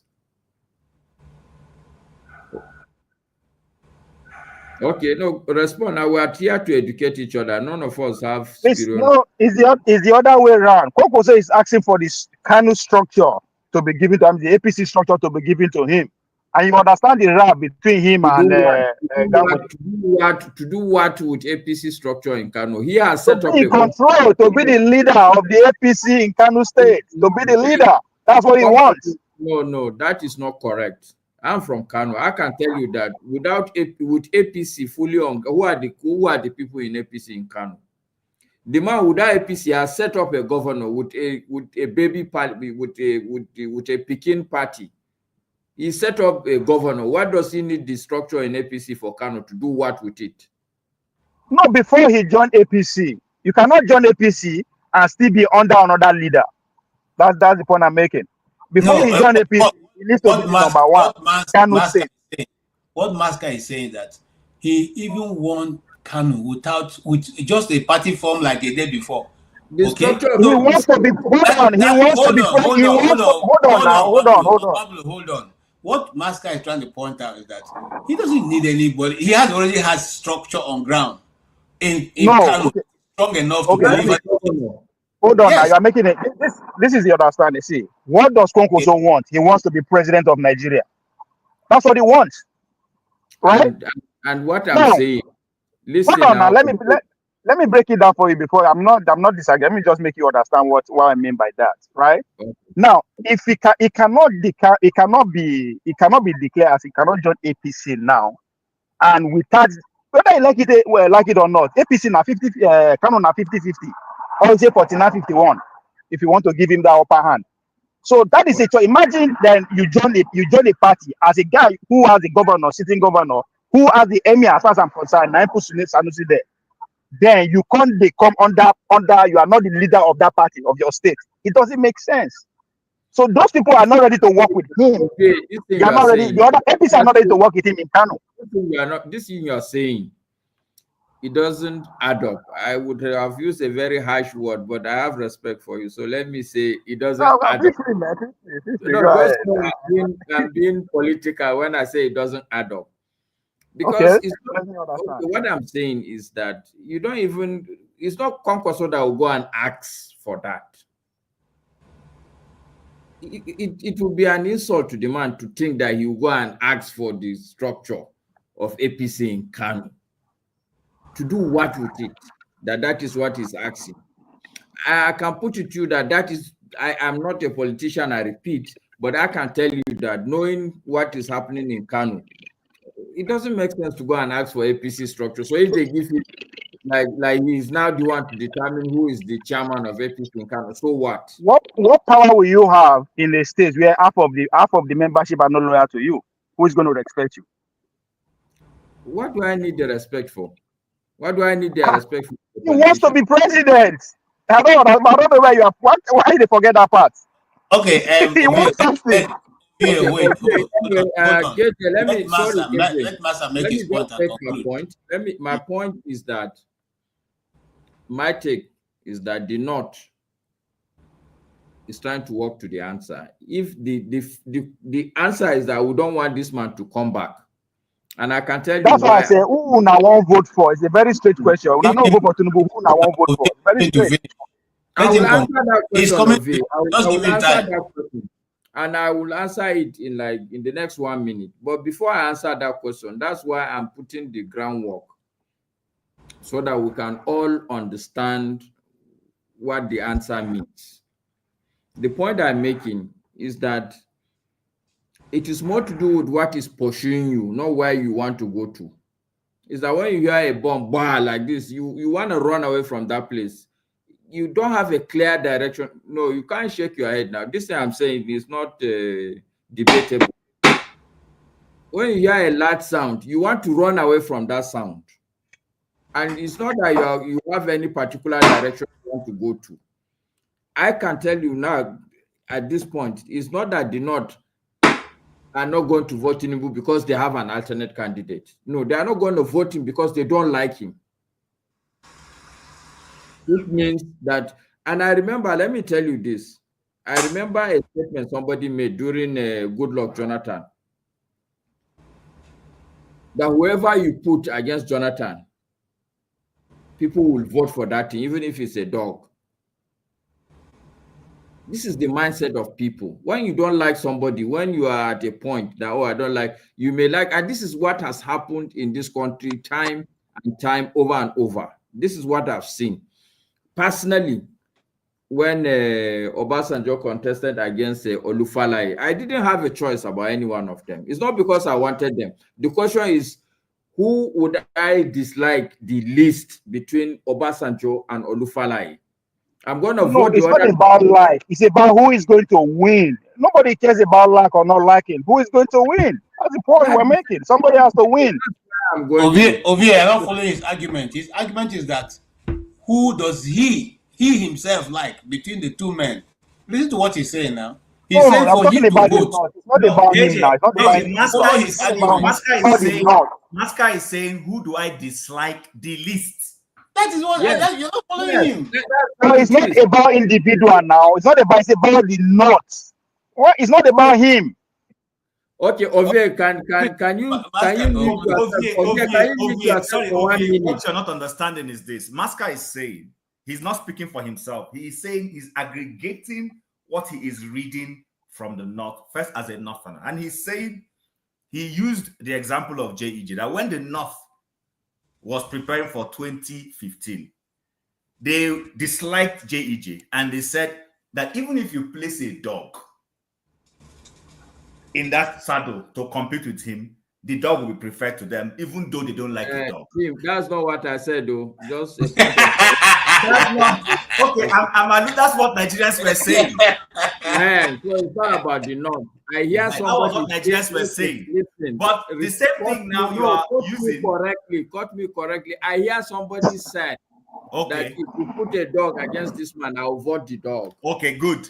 So, but the point now being, Obabolo, the North does not like a Tinubu.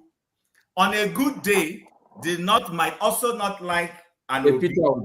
But if you place the two side by side, they might vote for an Obi against this other one because they want this other one out by all costs. And that's how it works. You take this one out first. Use this person to take this one out, and then I can deal with this one later. Masker, the foundation of our argument is 2027. You said we should forget. Me, I don't have strength to argue. I have my own. No, wait now. It's not argument. It's not argument. So hold on. We are trying to understand ourselves. It's not argument, right? The foundation is 2027. Me and Chima are leaning towards the fact that 2027 is over. It's going to be an opportunity to lose. And you said no. And your reason is that because the North will not vote for him. I said, fine. Who are they going to vote for? There are people running. All right. Let me go back again. It's not simply. Hold on. Master, you also hold on. I started with the fact that the Southeast, take it or leave it, nobody in the Southeast will vote Tinubu. Yes or no? Because they will vote Obi, yes. Okay, so that one region is out of the contention. I agree. Now we're talking about the North. That major region that now is gearing up to dislike the person. Yes. So in my mind, it is not a foregone conclusion. Okay. Hold on. Okay. When you talk about it, hold on. When you talk about the East, hold on. KJ, please. Just let me make. When you talk about the East, hold on now, KJ. Let's. It's not KJ. It is not argument. You are trying to understand each other now. Hold on, please. By the word of one of our guests here before, let's alleviate the conversation. Hold on. Please. Hold on. While you're processing your thought, let me go to no, KJ. It's not a thought. It's KJ. It's not a thought. Hold on. We have time. I did here with you. I say I put time. I did here. No problem. KJ. It is not a point I want to make. Just hold on now. It's about understanding. You see, that's why you're supposed to go to school, Pablo. You're supposed to go to school. So when KJ, they say, hold on, KJ, but I said this. We are not arguing. Hold on first. KJ. Hold on. KJ. See, when you talk about the Southeast that they will not vote for Tinubu, we say yes, they will vote for Obi. The North will not vote for Tinubu. Who will they vote for? Don't be political about everything. It's very straight. Calm down now. Let me tell you something. What as I know, if the East will not vote for Tinubu, they will vote for Obi. Who would they not vote for if they not vote for Tinubu? It's simple. Why you can avoid that one? Why will I make a statement that I cannot verify? I have told you severally that, look, as far as I know, even me as an individual, Nigeria keeps presenting us with that choice. It will present you with two leaders. You don't like both of them. Now, the choice is for you to say, who do I dislike the least? It's not about being certain that, oh, this is the person. Okay. I can thank you so much. Gentlemen, let's invite... If you are looking for an answer, a frontal and direct answer, I'm not one to shy away. My opinion is that in the end, if the North knows what it's doing, it should vote a Peter Obi. Are you okay now? No, it's about you are direct about the East. Why can't you be direct about the North? It's very simple. I don't know why you beat around the bush. Let's it's okay now. KJ, sorry, please. Ovie, you are the one that is saying the Southeast will vote Peter Obi. I didn't say they will vote Peter Obi. I said they will not vote for Tinubu. Continue. Let the guest guy continue. I don't understand now. Let's go. Let me even explain to you something you are missing. The point you are missing today. What we can affirmatively say, there's only one man on the ticket. Every other person you see is a speculation. So what are you talking about? So therefore, my logic is a reverse logic. The only person on a ticket today in this country is Tinubu. My brother, this is not spiritual things, oh. It's not spiritual. Okay. Yeah. Okay. So as stay humble. You have been very humble and listening to whatever argument that have been coming forth. Where do you stand in this case? Is it that Let's see how humble he will respond. Yes, is it that Tinubu have taken over? And bear in mind that Tinubu actually didn't win most of the states, but they still gave it to him. So do you think the same thing will happen in 2027? Or will the young people come out en masse to defend their votes? Okay, so good evening, everyone. I just want to start from talking a bit about the initial presentation, the guest that came here. Yeah, I think I was really impressed. The last time I was here, I joined, one gentleman who claimed to be a historian was here. He said of controversial things. He was trying to be a Kemi Bednock, and on and on and on. But thankfully, CM was able to challenge him and put it to him that he was quite incorrect with some of his assertions. Yeah, I was really pleased with what CM did, and if CM had offended me in the past, that singular act, will make me forgive him all his transgressions. So, yeah, that's it. The young man today, I was really impressed, that at last we have someone who is aspiring, because the first time I voted in this country, what I discovered that in the council election and police commissioner was that there was no Nigerian on the ballot. Stop. 80% of persons on the ballot were from South Asia, Middle East, what have you. We just few from the white British population. Yeah, I was really not impressed by that. Our people are not participating. They are not really putting themselves forward, despite the fact that they have everything. Really, they have the human resources, they have the finances. They have also the reputation, because we've got a lot of people really doing really well. But they are not putting themselves forward. But thankfully, this young man is blazing the trail. It's at the forefront, advising young people to participate actively in the United States, because whether you believe it or not, we are still not independent. I'm really sorry. What happened in 1960 was that the puppets, just replaced the colonial masters, because we didn't want to see the faces of the colonial masters. Just like my good friend Maska, is saying that the North, don't like Tinubu. The same way we dislike the faces of the colonial masters. And they just said, okay, let's just replace another mask.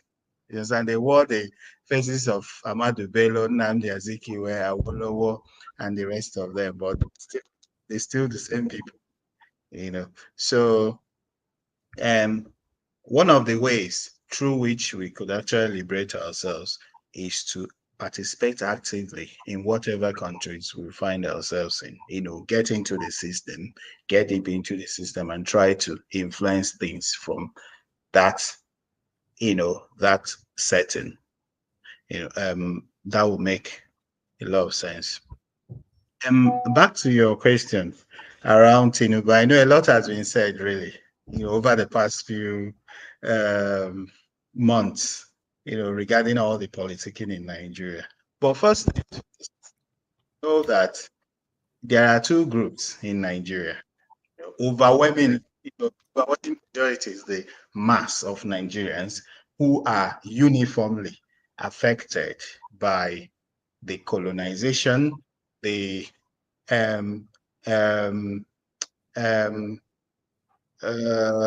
poor leadership, the administrative incorrigibility, and all sorts of things. They are affected the same way, whether they are in the northwest, northeast, north central, southwest, southeast, south. You understand? And they unanimously want a change. You understand? Yeah, on the other hand, you have the establishment. You know,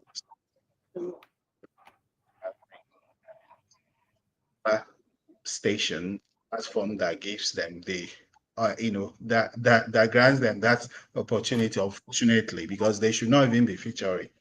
They always want to talk about north, south, east, west. So they keep on talking about them. You see all these politicians in their 60s, 70s, some of them governors, some of them past governors, former ministers, this and that, every time they come in, whether they're from the north, from the east, from the west, from the wherever, they keep on talking about, oh, this east, this west, this north, this that's not the problem of Nigerians. You know, Nigerians have identified over the years who they think will solve the problem of Nigeria. And they have unanimously spoken in the past that, look, this is the person. Unfortunately, that did not happen, because of course we know the forces, we know the powers that are behind, these things. They also want to speak again. They have been speaking unanimously across the country. But the people who want to give the impression that it's about so and so zone, so and so region, that's nonsensical. You understand? The only people that are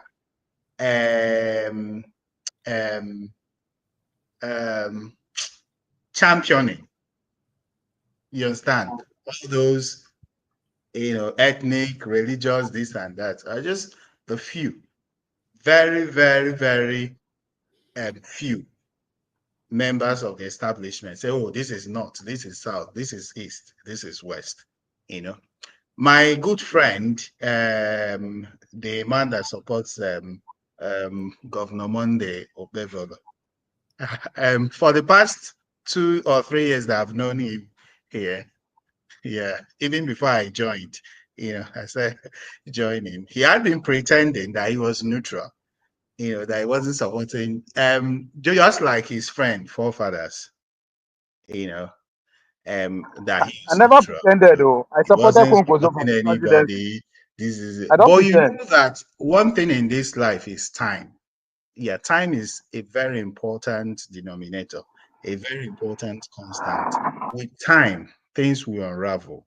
With time, you will now know. It's now very clear to us where he's leaning, which is good, right? Because we are I not never pretended though. I supported Kunkozo for homogeneous. the election. Oh. We are not What are you talking homogeneous. about? We welcome every idea.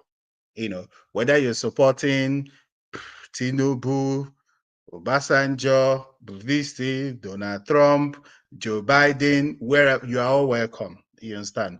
So wherever you stand, you should make it clear that this is where you stand, which is good and But fine, who is so that we pretending can first, if have I a may ask? healthy debate.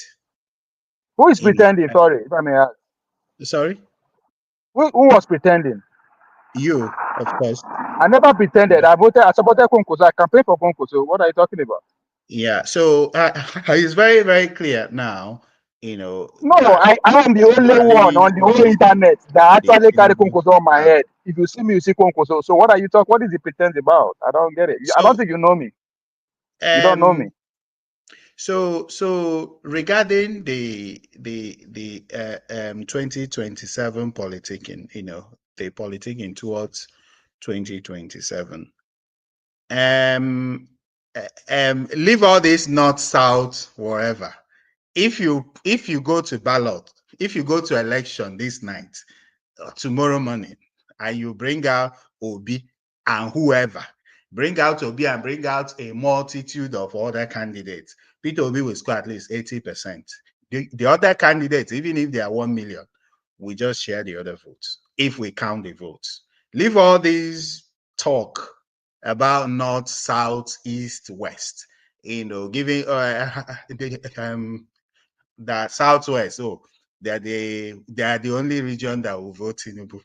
You understand my point? Even in that southwest, you understand, if you bring out Peter Obi and bring a multiple of candidates, he will still win most votes in that southwest.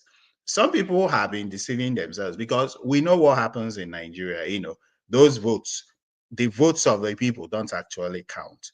They will manufacture the figures that they will use. The last by-election that was held in, I think it was Saturday, you saw what happened. The people will vote, but the politicians will get the figures, just like it happened during Obasanjo's time. Obasanjo, they will get the figures. The people's votes will just formality. But if we actually count people's votes, even the Tinubu will not win the Southwest. But people are giving the impression that the Southwest are backing him, because one reason why I would be really happy for him to go is that since he came to the scene from 1999, he had tried to engender this strife, trying to engender and nurture some kind of strife between the Igbos and the Yorubas. The Igbos and the Yorubas don't have any problem. All right. Yeah. They might have few ethnic beef and all those things, but it's not skin deep. Historically, the Igbos and Yorubas have never gone to war. They intermarry, they do things together. But this guy since 1999 has been trying to engender, to stoke a civil war between the Igbos and the Yorubas. You understand? So even people that are Yoruba people, who their mothers are Igbos or from Akwa Ibom, they are being discriminated against. So for those that are supporting this rigging, this malpractice, the people that say, oh, you think you will win, when 2027 comes, now we'll do our thing. It is just a matter of time. It is just a matter of time. The day Nigerians will rise. The day Nigerians will rise. Thank you very much. I will not say what will happen. All right. Thank you so much. Yeah. Thank you so much. And I like the way you took your time. And from looking at your face, you're a very young man. So our prayer now, in fact, I want to start praying and fasting that the Nigerians, the youths like you, will rise.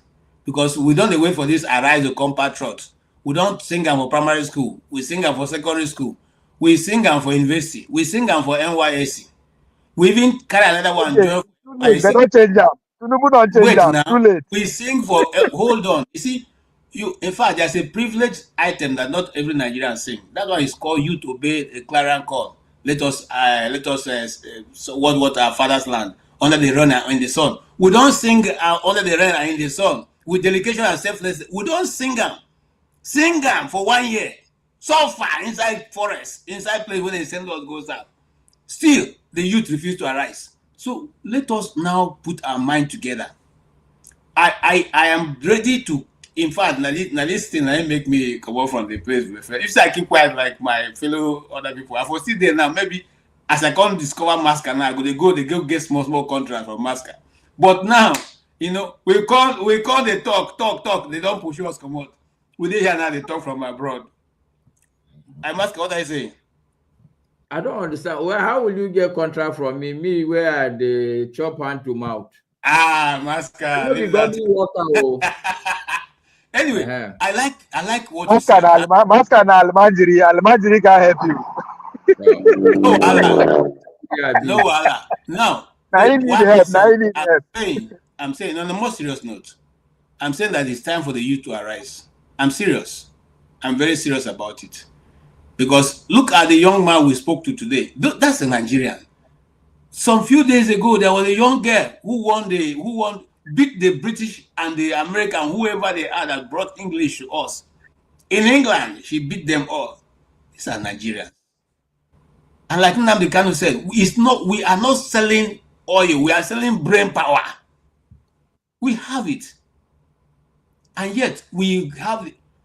It surprises me. Sometimes I wake up in the night and I'm sweating.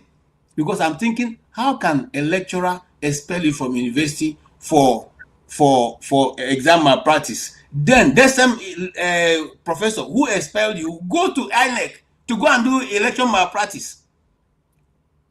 In the same country, you are expelled from exam malpractice because you're in university and you committed infractions in exam. Then that same person who expelled you they will now invite him to come and supervise election in INEC, and then he will go and rig election, or on behalf of somebody who is not qualified. What a contradiction! But I don't want to go far. Ovia mentioned something I want us to dive into quickly, and that is the fact that Peter Obi, they may not be the best candidate. And as a man who told us that Peter Obi is actually not the best candidate, and if ever that they decide to win the election to the Southeast, he will be the one to take that position, because in his summation, he's far better than Peter Obi. In fact, he said if you come to the record of whatever achievement that have been done, he stands far head and shoulder above Peter Obi. But I want you guys to hear it from his own mouth. Even though, give me 1 minute, my system seems to be misbehaving, but this video we must see it. The man said that all this ulabalu we are talking about, when they talk, we'll say Peter Obi, Peter Obi, Peter Obi. Peter Obi is nothing close to him. He has the magic wand to bring Nigeria to the place we're all looking for. And we are calling Peter Obi. Who is Peter Obi? Who is Peter Obi? That's what they asked us. So, whenever the presidency is zoned to the Southeast, he will be the one who will call up. All right, this is my sister. Brothers and Sorry. Sisters. Thank you for sticking around. A beautiful, happy Sunday to each. All right, let's go forward. Sister, no vessel. In fact, it's better. David Umahi. At today, 2025. In fact, it's better. David. Standing by the other women. You've seen all that the governor is. We come intact. Come for a debate. Let him debate with Peter Obi. He did 8 years as a governor. Peter Obi did 8 years as a governor. Let us balance and check. I want you to listen to him. Then we'll come back and present his failure before his face. He will be shocked and flabbergasted that he's worse than an idiot. All the governors of Southeast are supporting, the President Bola Tinubu's second term. I saw a man that was running his mouth, and the man was saying the only place that you have, 100% support. A man has his region intact. Is in the Southeast, and he was talking of my brother Peter Obi. If when the presidency will come to Southeast, I should be at the forefront because of my performance. And I've asked for debate. Anybody that feels otherwise, I created something out of this Ebonyi state. God used me to do it, and so we compare, governor to governor time, and compare what we have done for Southeast. I beat my chest and said, listen, God has used me, President Bola has used me to better the laws of Southeast. You can tell me when else we had it this good.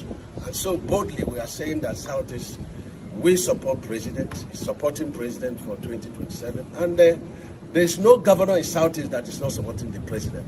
And governors are in charge of their states. You see Anambra, you see Enugu, you see Ebonyi. You've seen all that the governor is doing. You see Abia, my cousin, you see Imo, our leader. So we are very confident that we write our history. And as you're here, my advice for our people, the Igbos, is to re-engage. We can't get to presidency by sentiment. We have to re-engage, we have to support other regions, and at the time of God, nobody will stop it. It will come to us. And who knows, whether that time it will be the man standing by the other women. Oh, okay. When they talk about the waist dance, even old men will come with a walking stick to come dance. And like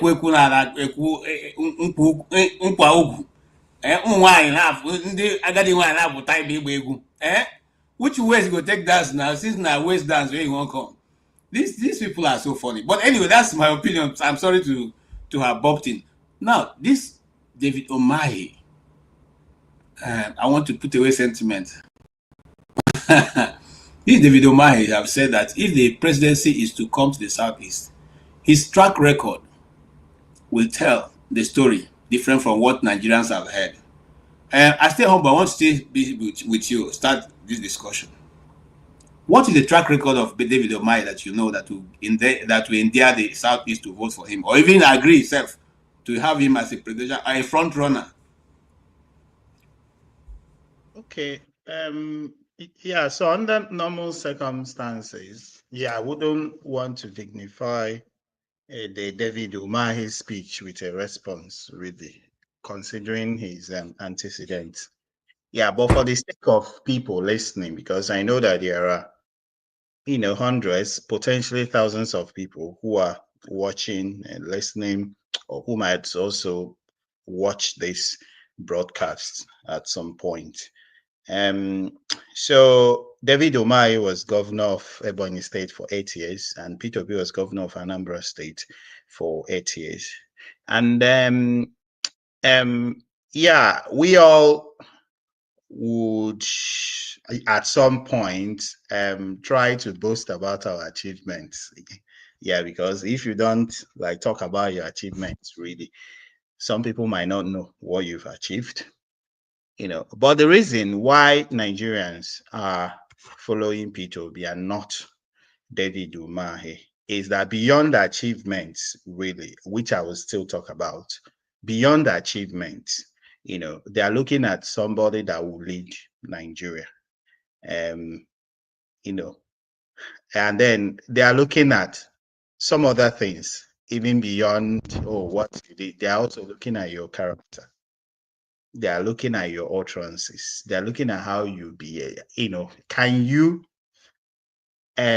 just open your life like this, and then they will see everything, all your secrets.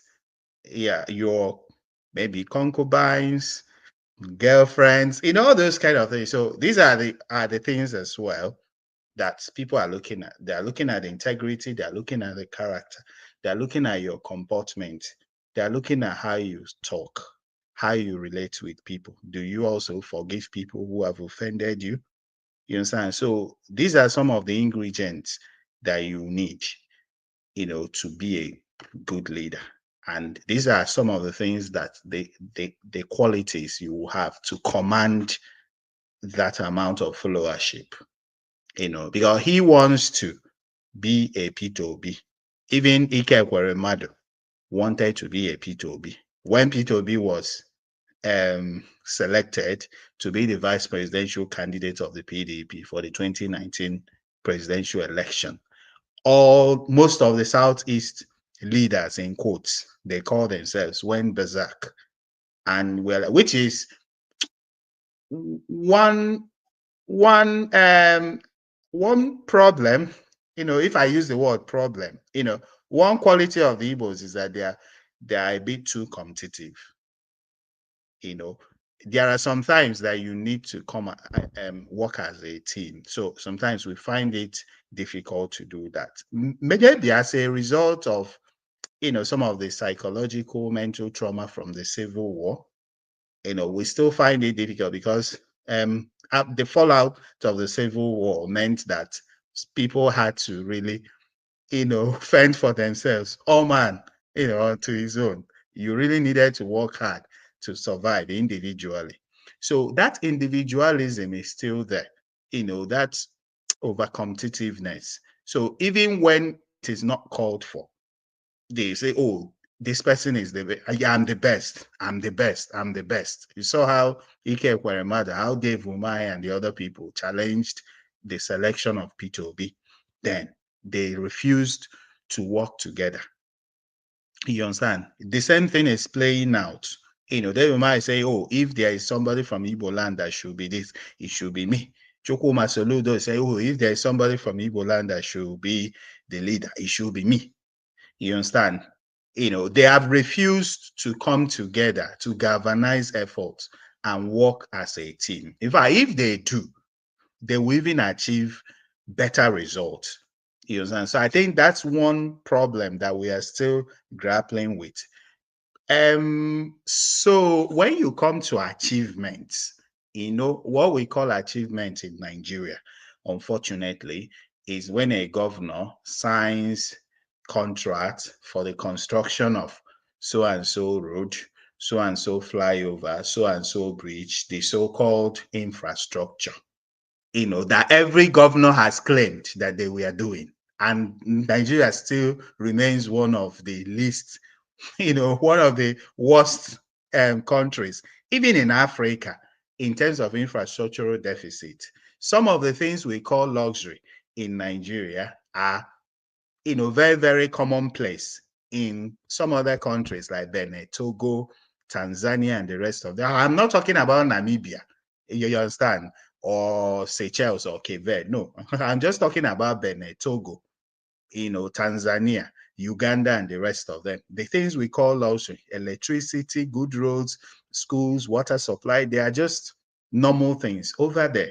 You understand? So those things that will really improve the lives of people, those governors will not do all those things, the so-called leaders. So they will sign contract, because if you award a road contract of, let's say, 5 billion naira or 2 billion, you understand my point? But if you want to develop healthcare, you to probably improve 50 health centers, for example, small money, you are not going to get anything from buying syringes, from buying this and that, from equipping this, from employing people, paying salaries. So they wouldn't do those things. Healthcare, zero. Education, zero. And some other things that will improve the lives of people, zero. You understand? So they will just focus on all those projects, all those flyover, all those in the capital, where they will get a lot of kickbacks. So that's their achievement. I agree with you, because when you award a contract of 15 trillion naira, it will definitely have a lot of kickbacks that nobody can trace where it's coming from. Mr. Chin, are you with us? Yes. I didn't know that David Umar is the best thing that have come to the South is after the invention of sliced bread. Have you been able to know that yourself? Have you known that he one of the best candidates people want to present? Okay, so I was a bit distracted, but I didn't fully follow that video. Okay, he simply said that if he comes to presidency, Obi is a no match, and that the whole of the Southeastern governors are in support of President Tinubu, all of them, led by what's the other one, Uzodinjo, that they are all in support of Tinubu, and come 2027. And in fact, if the Tinubu changes his mind and wants to zone it to the southeast, he will be the one. He's far better than Obi. He has challenged Obi to a debate anytime, anywhere, to show their achievements. Oh, okay, so By the way, did you ever visit Ebonyi State while he was governor? No, I didn't. You will have found that he had mushroom buildings. He was saying he was building very small buildings, mushrooms. Okay, did you see the coat of many colors airport that he built? All right, so okay, let me. Anyway, sorry. Okay, let me leave you to go ahead. So here's the deal. Following from what Stay Humble said, the only thing I'm going to disagree with Stay Humble is when he said the individuality that Southeasterners and specifically Igbos exhibits is a fallout from the Nigerian Civil War. I beg to disagree with that. Even when Igbos were fully integrated in Nigeria before the Civil War, there has always been that individuality. That's why we often refer to Igbo people as Republican in nature. I was saying this last week when this conversation about whether Charlie Boy said, "Who is your father?" what it meant. Because if you have gone to any town hall meeting, Igbo meeting, I don't know any other ethnic group that does village meeting. Do you know what I mean by village meeting? That's in this designated day for a village meeting, and they go and sit down in the village council, and people are talking and they're saying, "Oh, this is why we're meeting. We're trying to do this."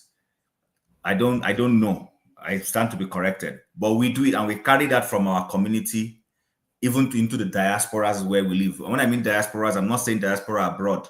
I'm saying the diaspora of living in Kanu, living in Lagos, living in anywhere. You will see things like Uzuakoli people meeting on the first Sunday of every month. And they might use a public center or whatever. And people come there to express themselves. Nobody is respecting any age. I belong to my village WhatsApp group, which is the closest now because I don't have any village community here in Calgary to attend. So I belong to and I see how people literally put their mouth into elderly people's mouth when they are talking. You're not feeding the person. That's that concept of you're not feeding me. I am entitled to express. I own this community as much as you are. So I don't think that individuality, it is a problem. It is a problem. See, everything that has a plausible side always has a negative side. And I agree with you to that degree that because of this individuality that everybody strives to accomplish, nobody is dobalaying for anybody anywhere. Nobody is saying lesser to anybody anywhere. If somebody says good morning to you, he means it. It is not because you are older than him. He just greeted you good morning. And if you start talking bobo yaya to him, he will give it back to you and walk away. Unless he's a very natured person that says he doesn't want to. So I just wanted to clear that. Dave Umahi on a good day, going by how he was rolling out construction, bridges, infrastructure in Ebonyi State, putting lights, street lights and everything, people were celebrating him that he was walking. But the thing is, if you go post Dave Umahi to go and look at those things, you'll find out that he's a typical Nigerian politician who embezzles money through phantom projects, builds things that are not projects that don't have any legacy attributes to them. Things that if you just push them now, they will fall. Things that after 1 year of having been constructed, they are decaying. Go and see some of the things he has done there. These are not tangible things that can stand the test of time. The other thing is this: Dave Umahi is also the typical Nigerian politician that has no empathy. He's very braggadocious. The difference between him and the current person who is the president of Nigeria is in their intellectual capability. He is a bit more intellectually sounder, if you ask me, than the guy who's the president. He is able to speak, he's well educated and all that. But he is a dictator, he's a tyrant. And he ran Ebonyi State like a tyrant. And if you are paying attention and being objective, a lot of the politicians who precipitate towards APC and specifically to Tinubu all have similar tendencies. They are very intolerant human beings. Even to certain party level chairman at state levels. I know what I am talking about. These are very intolerant people, people who believe they should be worshipped, people who believe, who are you to talk to me? We all remember when Dave Umahi was being asked about the road construction in Lagos, that Calabar Seaway, and then those. You saw his attitude towards a certain lady from Arise. From China. Well, from Arise. Yes. So you see, birds of the same feather consistently flock together. These are tyrants. These are people who believe in it has to be them. No, who are you? And they don't like when they see anybody, politician, who has the tendency of wanting to relate with the people. They hate you because you're spoiling their market. That's not the kind of political business they want to run. Why are you coming to come and dabaru the thing the way we want it to be done? They hate you. And that's the thing P2B has against him.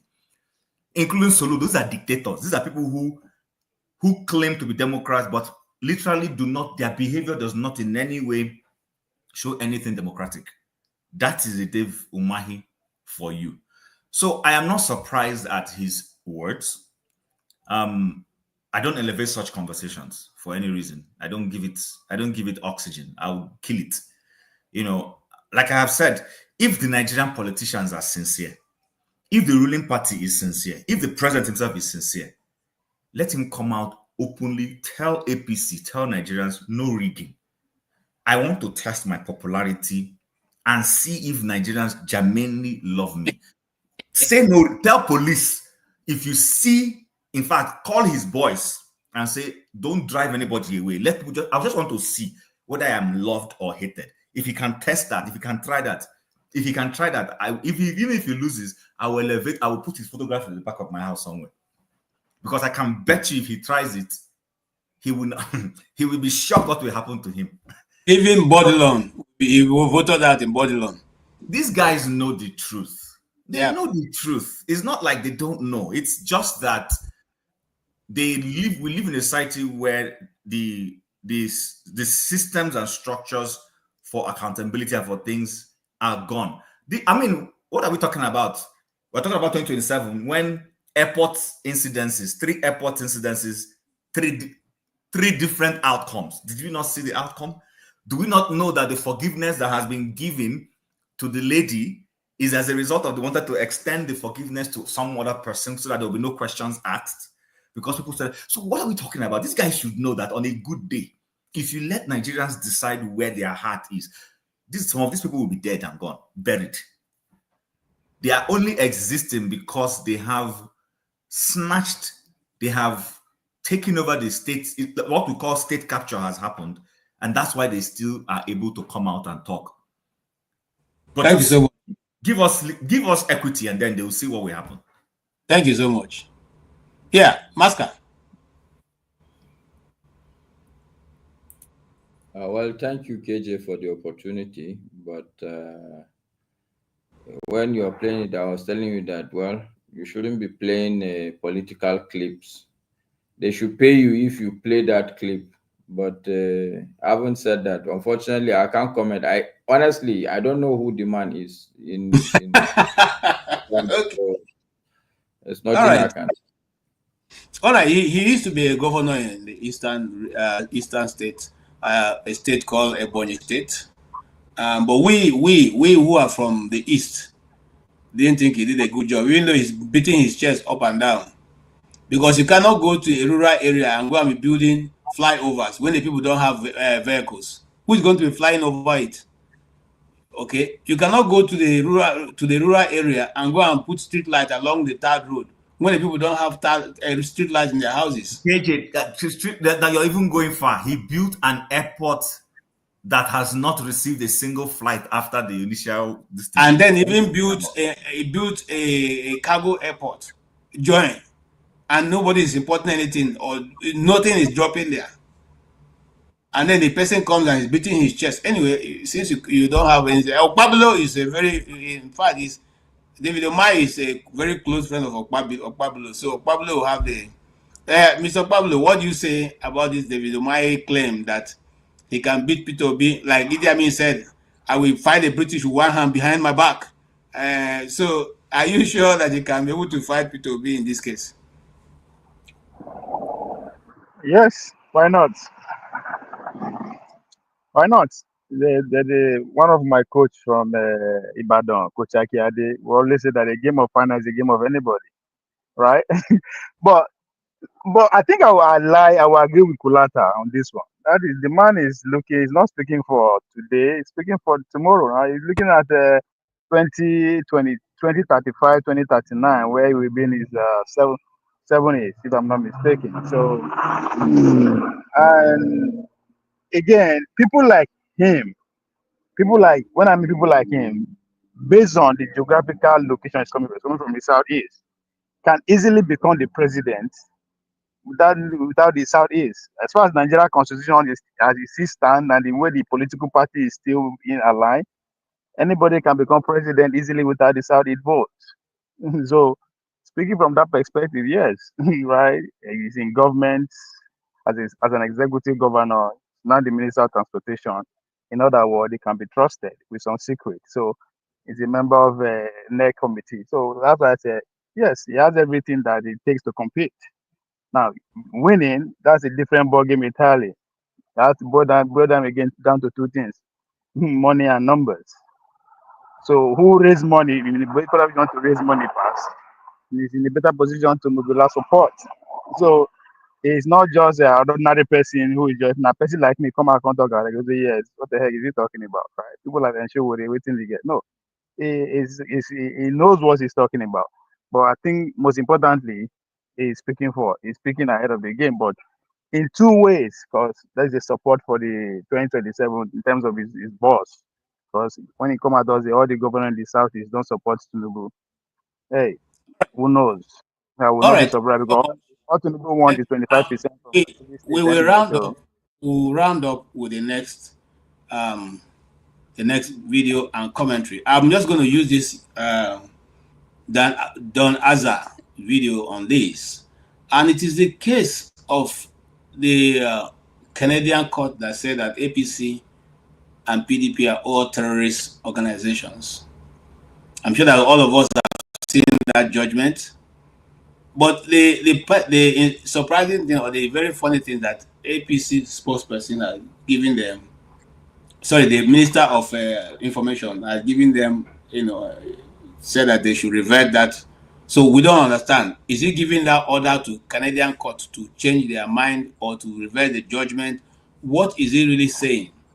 Because these people have ruled that by their own basic definition of terrorism is, even if you steal ballot boxes, if you are in the process of distorting the political process, if you contribute to violence in the day of political elections, if you are one of those who take the people's money to do what you like and at the same time say you are in democracy, they call it terrorism.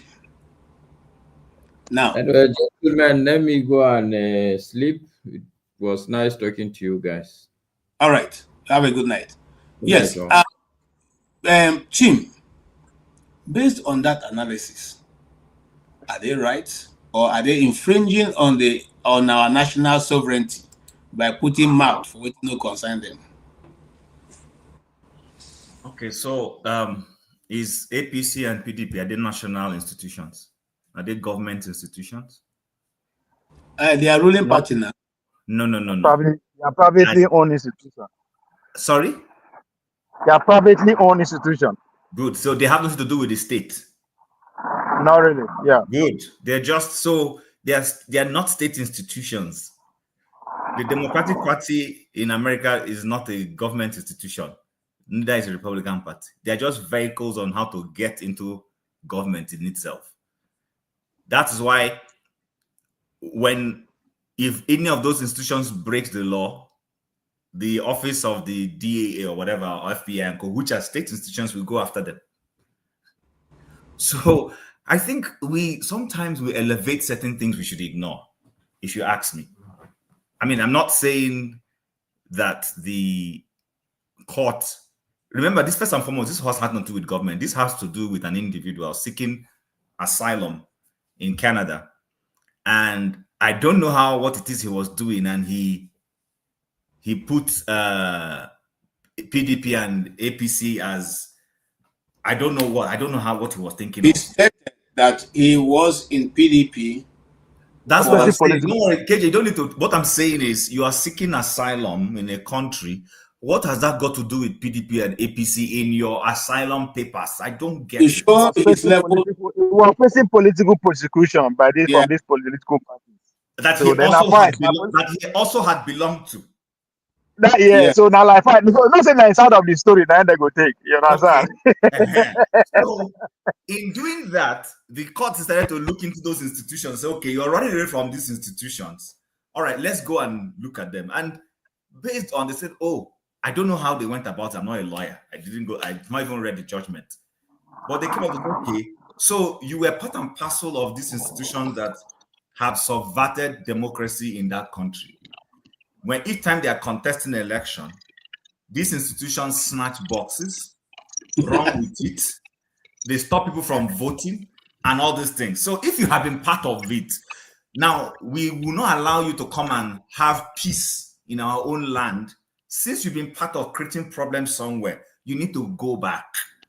Because these institutions, as far as we're concerned, based on our knowledge of who they are involved in carrying out what we refer to as terrorist acts. So we are placing those institutions at the level of Al-Qaeda and Hamas. That is my understanding. And then Nigerians suddenly go berserk and they are crying. People are saying, how dare them? That's why I'm asking you, is APC a government institution? Is PDP a government institution? Why am I worrying myself about those kinds of things? But Kim, Those Nigerians are members of the party. hold These are category Kim, members too. Kim, even the Nigerian institution have been sanctioned by Canada. The joint chief of staff was denied visa. So could this be the reason why he was denied visa? Because they've seen that they are also terrorizing people in the southeast. Okay, so KJ, everything is, let's deal everything with case by case. They didn't deny those military chiefs visa because they are Nigerians. Actually, those people did not process their visa properly. Let's be honest with you. They didn't follow the guidelines. It's just that we are people who are given to emotional truncating all the time. If those same people follow the procedure and apply for their visas, they will be given those things. Did you see the retinue of people they were going to for this event? This event was not something that needed even the chief of army staff to attend or chief of defense staff. He didn't need to go to that conference. I don't like what you're saying, Chim. I don't like what you're saying. If the chief of army go, how will he get extra code? What are you saying? I mean, okay, all right, but he had to go so that, you know. Okay, I hear you. I understand. He didn't go there for house. He boys going to go. Those are the things, my brother. Not before Nigeria, me and you don't see for sports. If not lie, ask for Pablo. Five players go to go. Then go take 15 coaches. Go. Five players. I agree with you. I agree with you. But the point I'm making, I don't go Commonwealth game for India, but I did Lagos. But my name, they lane, they everything they. But anything for Pablo, make you laugh. When I did serve for Abuja, I'm not gonna mention the government office. I don't know who they watch. Then we supposed to go field work every month. They don't put my name. They put my name every month on field work. They know they give me the money. I did they go. My name go enter field work. They carry my name, collect money from CBN. The people will go field work go. Those don't go. They go share the money.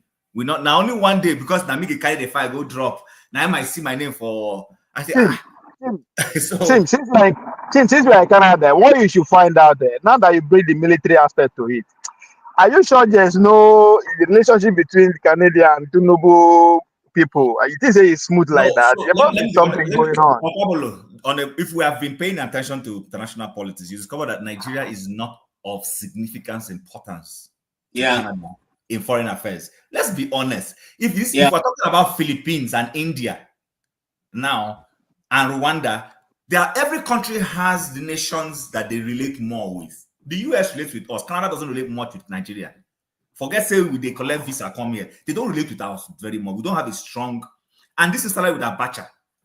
Since after that Abacha era, when they closed their embassy for a period of time, I can't remember what happened. Then they shut it down. They have not really fully reestablished relationship with us properly. It's just been on this visa because they need population, and then they give us immigration status and all those things. But on a government by government level, I don't think we have a strong relationship with them. When last have you seen any Nigerian leader go on a state visit to Canada? When? Please think back. When? We're not paying attention to some of these things. But yes, we go to the US. Yeah, that's why I'm asking that. There must be like there is a rift because all this kind of headline, there's something going on. I'm not going to say they get anything where they fee say then they gain from us, so they're not pursuing. But when it comes to relationship with India, Canada has a strong relationship with India. China, they do business, they do cross educational things with each of them and all that, and they have a huge sizable population that is making an impact and helping at the governmental level for them to keep that relationship. We don't have that such a relationship with Canada. Thank you, sir. That's the honest truth. Stay humble. What do you say? Yeah. So I even wanted to ask you, Oga KJ, you were a journalist in Nigeria. How do these, let's say, politicians who appear on Arise or channels, get to, grant those interviews? Do they ask to be interviewed, or do they pay? Okay, I was speaking to AIT that I work closely with. One of the producers, I won't call his name, at something of Nation. What's the name now? Something Nation. It's always end at 10 o'clock. Face the Nation, right? That Benga Aroluba's program. For you to appear on that that one at that time you pay, if you request that you want to appear, you pay $500,000 naira. But if they call you, they will do it free of charge. But if you are the one who say, okay, I want to appear in this program at that time, but I think now it's more, you pay 500,000, okay, to appear and discuss. So if you have an issue you want to discuss, they can square you up, and then when you get there, you pay. But if they are calling you, inviting you to come and talk about something, it will be free. And then of course you're not going to ask you what the areas you want. They will just ask you what they want to ask you, and that's it. You're not going to begin to talk about other things. But if you want to go and talk about other things that does not relate to their news or what the program they're dealing with, then of course you pay. Okay.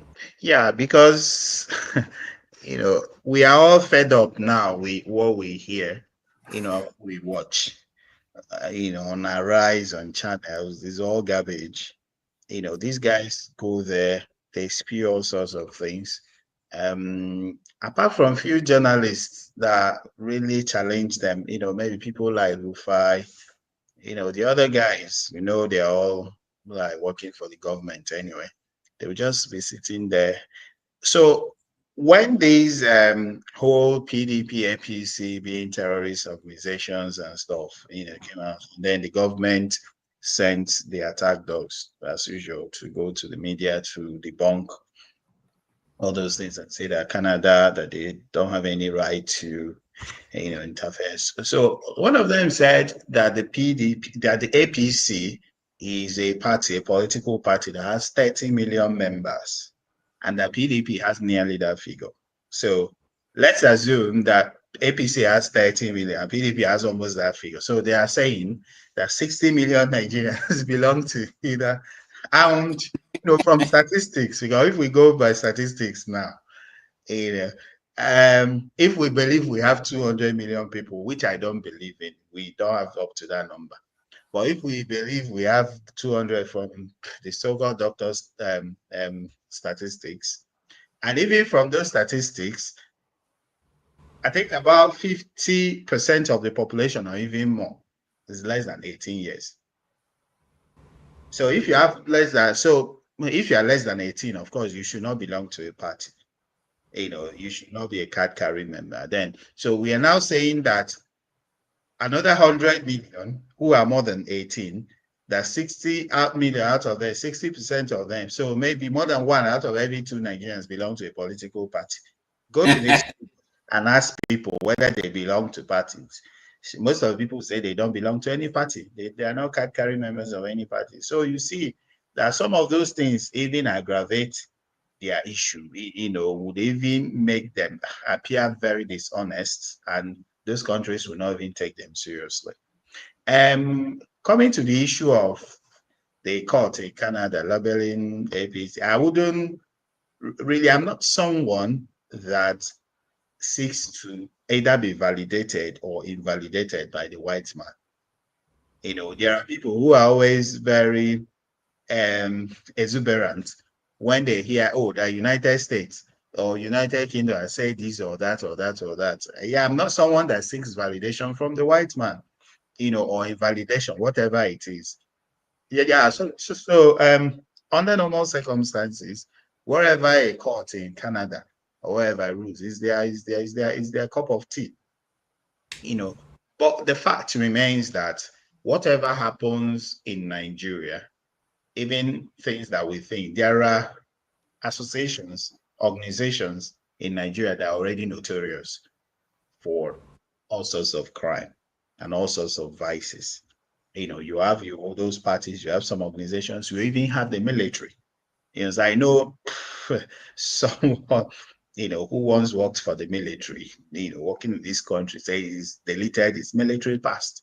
He doesn't even want me to tell anyone that because the reason being that, once you identify with the Nigerian military, you may lose some privileges. There are some things you apply for that you will not get because of the human rights abuses and, all what's not of the military and, some of these other organizations, So These guys, this is why if that man that applied for whatever asylum had applied to bring in stolen money to Canada, they would have granted him visa immediately. But because the guy that applied for asylum wasn't going to bring any value, because let's face the truth, those countries, they are the ones that aid and abet all sorts of crime in Nigeria. Even those so-called terror who a senator in the US said before the whole Congress that it was the a United States agency that was sponsoring Boko Haram, and nobody challenged him. So are you saying those people are there who are sponsoring them? Who sponsored APC? How was APC formed?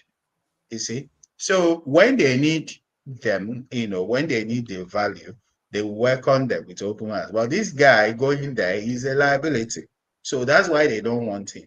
So even people that apply for visas, UK visas, what have you, and they're even denied visa. Some people are denied visa, not based on the fact that their visa application does not have merit, but based on the fact that the restrictions on the number they should take. So if you are unlucky, you might not get it, not because, but because they no longer want you. For example, when they were taking care workers, recruiting care workers, every Tom, Dick, and Harry was welcome. Now they don't need. The same thing applies to students going for masters. Now they don't need. So those are the things we are used as.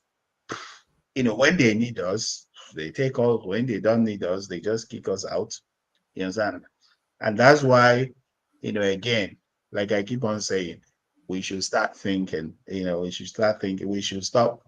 Whatever you discuss with many Nigerians, and that's still the problem of many Nigerians, they still see things with the lens of, is Tinubu there, is Atiku there, is Obasanjo there. They don't see some of the people behind the scene and all those things. Since they are not seeing those things and they are not tackling those, the problems will continue. I agree with you. Yeah, I agree with you totally. And unfortunately, it will take us a bit more longer for us to have leaders who can stand the West and stand their ground. Okay, there's something in America here they call stand your ground. In other words, if you tackle me, I stand, and then they move. So you stand your ground. It's a law here in America. You can stand your ground. And that's why citizens in America, you can't mess with them because they will stand, and it's part of their statutory rights to stand their ground. If you walk into their trespass into their listen, they stand their ground, and anything can happen to you because you have trespassed. But I want to welcome consign. Consigns may be from David Omaye's community. I don't know, but you are welcome. And you have had our discussion so far. We've talked about so many things about the young man who got elected position. In fact, as a councilor man in Texas, who came here and he spoke eloquently about how politics is run and the difference on how it is run in Nigeria. One very interesting thing was that when we asked him, will you be ready to come to Nigeria and run for an elected position? He laughed and said he does not understand Nigerian politics enough to come and run, and he wasn't going to do that. He would rather remain in the side that he knows. Now, since it is the same politics, why is he afraid to come and run in Nigeria? And then what are your concerns? Because since you came in as concerns, what are your concerns on all the topics we have discussed so far? Thank you, Dr. KJ. And Mr. Chim, and stay humble. Well, when the man was talking, I was busy that time. I didn't hear what he was. I was busy. So I was not following what people are saying that time. I was very busy. But I followed, I just came in about 20 minutes ago, 30 minutes ago. That's when I started getting what people are saying. You see, Ono Umahi is very, very unfortunate that is such him and what did that man? Soludo. This kind of other than playing politics. So I think we are really, honestly speaking, the Igbos are losing it. Because they are not even thinking of talking about how their people are being killed. Why? In Imo State, in Anambra and Enugu, even in Ebonyi. They're not even thinking about that. What they're thinking about how they are going to be president and this and that. Even the one, you see, even the one they're not satisfied. He was the governor for he's a minister now. So he's thinking about how to be a president. Even Soludo. They don't even think about even their brother is in jail. They're not even thinking about that. They're not thinking about how their people are running away from their villages. If it was when the time Sambakwe was alive, was ruling Imo State, and who again was ruling Anambra State, I think even if the time P2B was ruling Anambra State, those people cannot be alive and their people being killed in this way, and they keep quiet. Instead talking about nonsense they're talking. I look at those people are very shameful. I think that APC that Oban he entered, I think he fits him so much. Because that's where you see big criminals. Like Tim was saying, all the things that he built, he say infrastructure, this.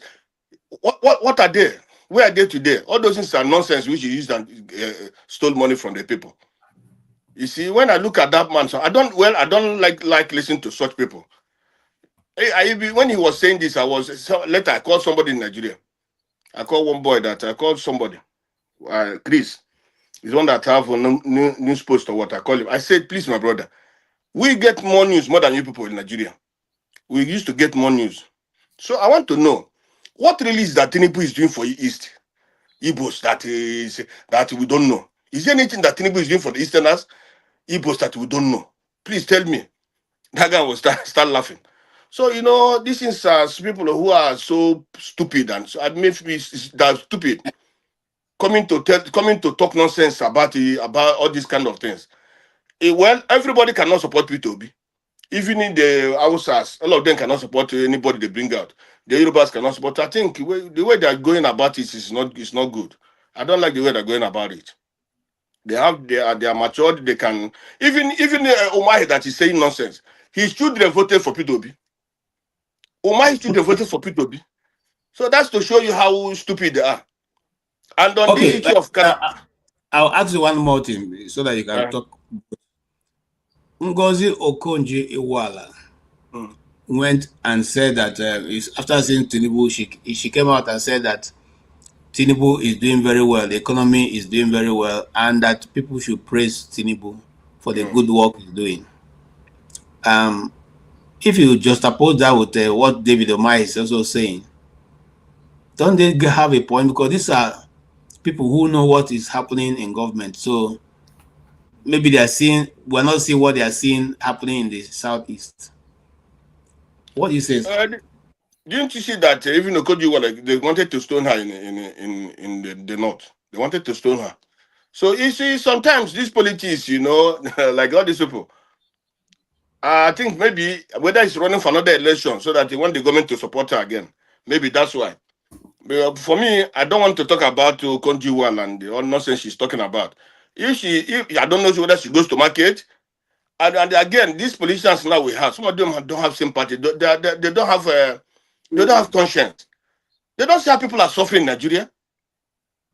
They don't, because they are okay in their own this, and they are very, very okay. So that's why they don't even care about what even many people 1 million people die today. Why today? They don't care.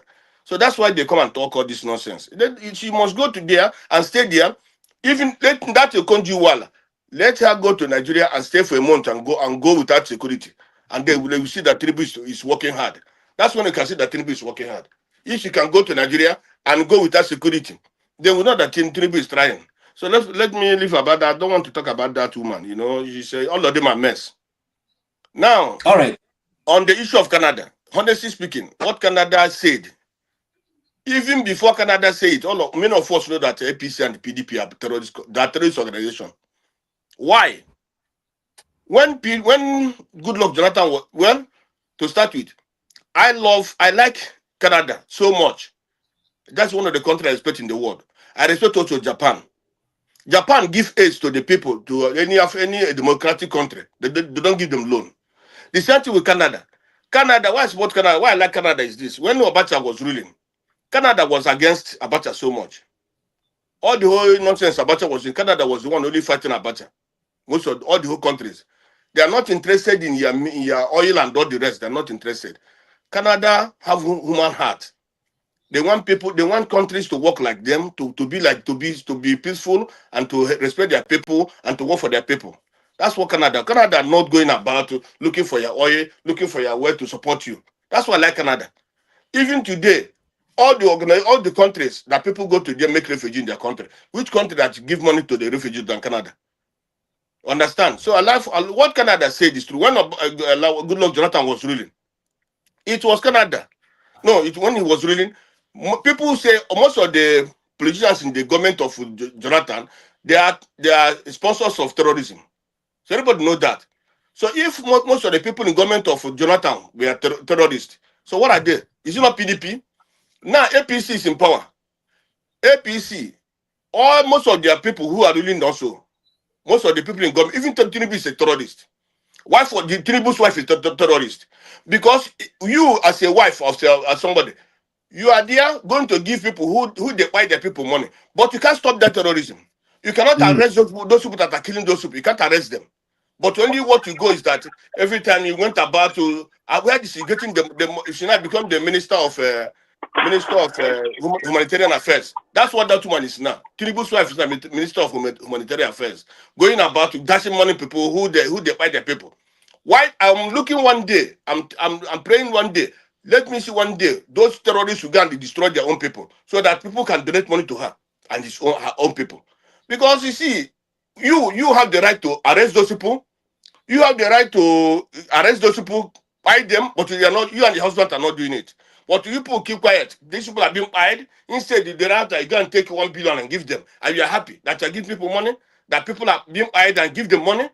It's not devilish. These people are very devilish. Understand? Thank you, For me, wait now. Let me. For me. No, you have 5 more minutes. I will come back to you, but we're rounding up. So just give me some time. Let me organize your thoughts. I'm coming back. The next time we're talking, we are having 5 minutes to round up. Ovie, your 5 minutes starts now. What do you have to rant about? Is there? Yeah, your 5 minutes starts now. Hey, I don't think you. If you're not ready, I can go to Chim. Okay, go to Tim. Chim is ready. So, all right, Chim, your 5 minutes starts now. Sorry, do you mind reminding me again? What is that? Is it rounding off? What do you want to rant about? Because this is your final statement. We've discussed a lot of things. I don't want to repeat myself and go back to some of the things we've said. Right. But on Okonjo-Iweala, I think people need to understand she's doing a job. They have their metrics for measuring progress, economic progress. According to World Bank. Whether it is World Bank or IMF or what's World Trade Institute, that have never really given any advice to European countries or to America or to Canada, only African countries, and Africa are continuously to remain poor despite their economic advice. Okay, so KJ, here's the deal. There was, I think it was Davos. It was at Davos. I'm not sure which of the years. The last World Economic Forum meeting in Davos, and the president, or is it prime minister of Malaysia or Indonesia or Malaysia? I'm not sure which of them, so I'm not very sure. I listened to when he was on the panel speaking, and the World Bank president, the current World Bank president, the Punjabi guy who has, I'm trying to remember his name. I'm sure we all know who I'm talking about. Was asking him, to take some economic steps with regards to production in either Indonesia or Malaysia. I'm not sure which one it is. And the man pushed back and said to him that you're not a politician, you're a world bureaucrat. You guys have what you are, how you measure things. He says, my job as a president or prime minister of that country he leads, is to make sure that my people are economically empowered, that the bargaining power, that their local currency, when they have it, they're able to go to the market and buy, and it's able to go a long way with them. That when people earn their income, that money has value. He says, that is my job. And he says, the things you're asking me to do will put me in bad taste with these people I'm supposed to take care of. And I will not do that. People started clapping. He said, no. And there was a lot of laughter in the forum. He said, no, you guys sit in Washington and New York and all those places, and you make these recommendations. I'm the one on the ground. I'm the one who feels the pulse of the people. Yes, there's an extent I might borrow one or two things you say and throw into my economic plans, but I can't take everything you're giving me line, hook, and sinker. So the point I'm trying to make is this. I'm not going to crucify Okonjo-Iweala. Not that I agree with her. I don't. But I'm also going to be honest to say I'm not an economist, so I don't know what she's looking at. As a layman, all I know is the Naira I have, this value of the Naira I have, how much is it able to buy in the market? What's the purchasing power? With this Naira, am I able to pay my rent, pay my children's school fees? If I was used to going on vacation, am I still able to do that? And do I have a spare to save? If the answer is no, then there's a problem. The issue is that we have a current government in Nigeria who is doing everything possible to remain legitimate. And their legitimacy is not coming from the people. His legitimacy is coming from pandering to global institutions and countries, like we have seen. He was trying to make all those people happy so that they can look away from whatever ills he does when he is leading. We need to understand this. And then for our sister, she's doing a job. And then I don't know if she has gone for a second term, if she's entitled to a second term. If she's entitled to a second term, she's going to need the government in power to guarantee her candidacy. That's how it works. There's going to be a political. Let me put it this way: she's sowing a political capital that she is going to need to reap from. So when that time comes, the foreign affairs minister, through the office of the presidency, will lobby African nations who have a vote in WTO. They will also reach out to maybe Washington and the Secretary of State in the US to say, okay, can you please make sure this our sister's second tenure is guaranteed? Perhaps he's also playing that ball. Everybody's a politician these days, pursuing their own interests. So to that degree, I will give her a pass. She's learning how to. I wish I knew how to play this politics. I won't be here discussing with you guys. Okay. Pablo, you know it's not a talk. And I say I don't know how to play this politics. I can't they talk with that. Those who know how to play, I'm not they cash out though. Fear don't they catch me. Because you won't go heaven. That's why you won't get it. Yeah, so all right. Thank you so much, Jim. Yes, I stay humble. Stay humble. You have your time starts now. Thank you so much, Kulata. And I left my disco shirt out today because of you. Yeah, go ahead. Okay. Yeah. So I would just speak about Okonjo-Iweala.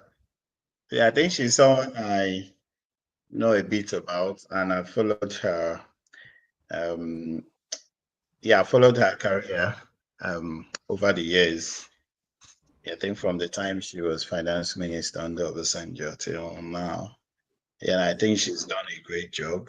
She's represented Nigeria quite brilliantly, and she's done well for herself. I, really like what she's done over the years. And I may not sound like Rotus, the guy that appears on our rise to talk about economics and all those stuff and praise the government and stuff. So the thing is that we know the people who are in charge of Nigeria, that they are not in Nigeria, and we know who Okonjo-Iweala is working for. She's working for the World Trade Organization, whatever you call them, whether World Bank or IMF or WTO, what have you, they're all serving the same master. And you don't expect them to go against the their rules and everything. So we don't know the reason why she came to meet, why she met Tinubu. We might not know. It may or may not be related to her career, whether political or whatever. But I think even it must have something to do with the fact that those people who Tinubu is working for, the IMF, World Bank, United States, EU, whoever is working for, would need somebody who is also part of them to validate that whatever is doing. Yeah, so it's a game. No, now the normal game they play in Nigerian politics, try to gaslight people, throw people there in the media and buy up pastors, clergymen, the journalists, what have you, business people. So it's the same game. They learned all those things from their masters, the colonial people. So that's the same game they are playing. You are Nigerian, go there, gaslight Nigerians. You understand my point?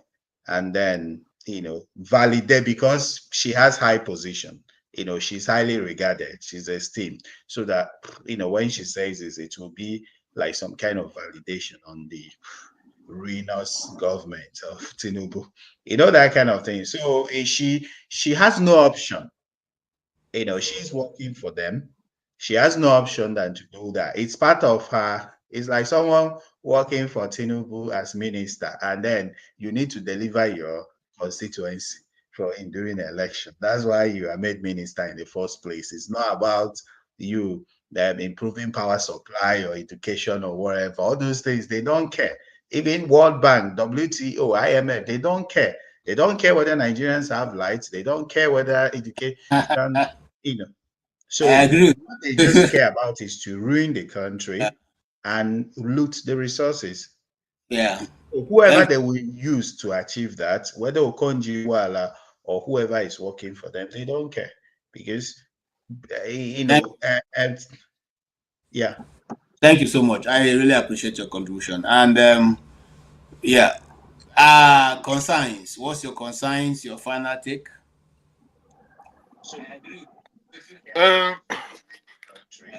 My final take is this: on the man that you said that said you cannot come to Nigeria to contest election.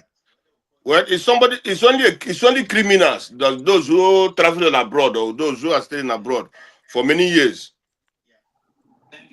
like Chief of Staff of Nigeria and so, and all his inks, are those that come to Nigeria now to contest election. If not, send a good human being, somebody who have brain, can never come to Nigeria to contest this kind of election that they're making in Nigeria, because there's no election in Nigeria. All the whole election that have been done, look at the one they did yesterday. It was ballot snatching. It was the highest bidder is the highest bidder wins election. So no good person. Even you, KJ, even you, Mr. Chim, even you, Humble, even Obobello today. Unless you guys are criminals. If not, you can come to Nigeria to contest election after staying abroad. So that man is 100% right. Unless himself is a big criminal, like Chief of Farming Staff, Chief of Staff to Tinubu. That's the people that can come to Nigeria today contest election. So myself, even if you give me $billions of dollars, my conscience, I can never come to Nigeria contest election, because unless I come to steal. Because there's no election being done in Nigeria. Nothing is that. Not that country is, I don't know. It's not a country for me. And on the issue of that woman, like Humble said, she's doing the work of her own people that send her. But I want people to have conscience wherever they do saying all these things, because the future will judge them. The posterity will judge them. All these things they come to do and all the rest. And again, for me, I don't think that somebody like Shoyinka now or Obi or anybody can come and tell me something. Before you tell me something, I have to look very well. If I look very well, that thing you're saying is true. Then somebody can, like even Biden cannot come now and tell me Nigeria is getting good. Well, I see on the ground that people are suffering. that nothing is happening, that people are suffering. When you go and make people that they are suffering, people cannot even buy fish now. Many people cannot be able to afford fish now. So you come and tell me that the economy is getting better, this is getting better. I mean, I don't look at the people. I look at myself. Even if you tell me it's a professor, these days I don't respect professors because most of them are criminals. The professors in Nigeria, you have in Nigeria, most of them are, majority of them are criminals. They are like if Soludo, all of them, majority of them are criminals. So I don't listen to what they say. I have my brain, I have my mind. When you say something, I have to look at it and weigh it and say whether you are saying the truth or not. Understand? Thank you. Then on, Thank you so much. Yes. Is it 5 minutes? 5 minutes. No, okay, I'm sorry. Okay, thank you. No problem. All right. Listen to me. This is what I want to do. I want to put up a broadcast on Wednesday. I will see how that goes. If I get someone to do the graphics, but I'll be talking specifically on Nigeria and Nigerian issues, and that will, if you have a chance, please join. We'll post the posters early so that people can join to let's discuss, because we need to interrogate this a lot. And I will try. I have some of those people who are in obedient movement who are friends of mine. If any of them can come in to discuss on these issues, and then we go a little bit further, or as some people say, we'll go a little bit in towards it. Ogbabilo, give me your last 5 minutes, and then we'll call it a day. Okay, since Akojewela, Okojewela is not a patriot as a Nigerian. She's not a Nigerian, by the way, an American. She got that job as an American. Because if she's not, like, she became American 2019. Matter of fact, Trump administration won't block her. Now, until when Biden won the election in 2020, they come bring and come back after she has accepted to become an American citizen. First way come America over almost 40, 50 years ago, finish for Howard University. So she's not working for, just like what humble, sorry, I know they see anyway, but my brother here said about the foreign interest that we are not visible. Now, then be that. They are with us. Now, British, during the British colonial time, and then they come put gum on our head. American style of getting access to the economy. They don't need other country. They will just use you, and that is one of them. And we can see, even though our village people they suffer, like you see, and my brother went us say, if you come Nigeria, you go see people they suffer. So even though American president tell us say Nigeria, it's true. Even though let's say our family is well off, but she's from a village in Nigeria that are not doing well, but she come and pays the Nigerian president and say everything is going well, which is support. So deep down in her heart, you know that's not the reality. But hey, now people give her a job, and she just finish up her first term, so she's speaking. She's starting her second tenure, I think next month. So again. They have to do the election before Biden come up for office. So now one of those process they rush for her to come in again. So they had to do the election earlier before now. So I don't know why people see her as a success story when it comes to Nigeria. Yes, individually, privately, yes, but when we come to national conversation, national hero, now I mean she's not among the. She's not going to make the list for my side because she's not a patriot. My brother and I actually agree that either WTO, World Bank, or whatever you call them, those are our problems today. And if she's in charge of, if she's the face of our problem, what else can we say? So I never see her, I don't take her as a serious person. And that's why I always advocate, if I have the opportunity to be in a position to actually say, maybe I put something for constitution. Once you live abroad, you don't have any business becoming an executive officer in Nigeria. Presidency, governor, local government chairman is off your reach. Go and serve somewhere else. Not because you are not good, but it's not. It doesn't make sense. Nobody can trust you. Once you school for abroad, though, you can't do for abroad. This is 2025. Now, those days, people are not educated. They need to come and get educated. No, it's bunked. My governor knows I've been speaking English. He's doing well, right? But on a more serious note, All these people, now them be our problem. All this, the guy that spoke earlier, to use our chief of staff as an example, who's pretty much the wanted person here in America, but is at the top of our government, was a lawmaker at one point.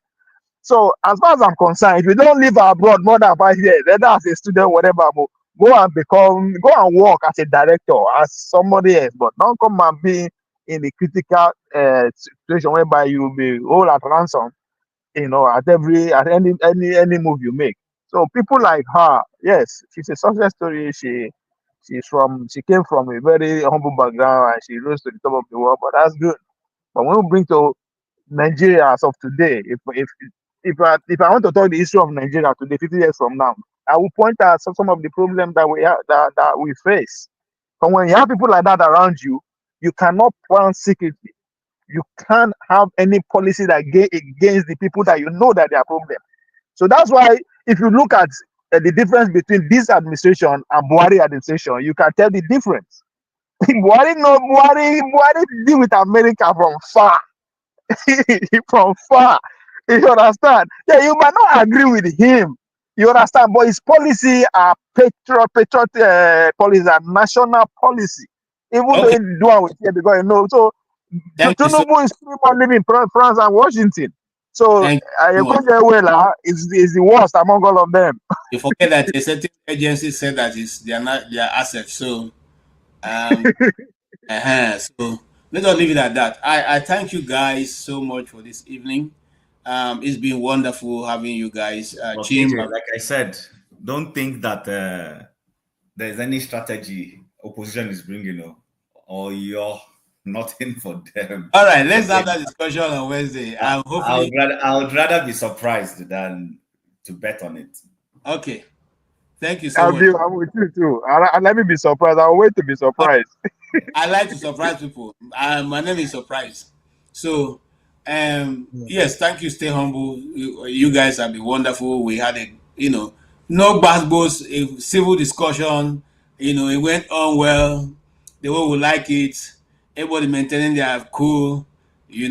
So, thank you, Chim. We look forward to seeing you again in a very short while. That is Saturday, or the Igbo section, which takes place on Friday. If you have time, please tune in.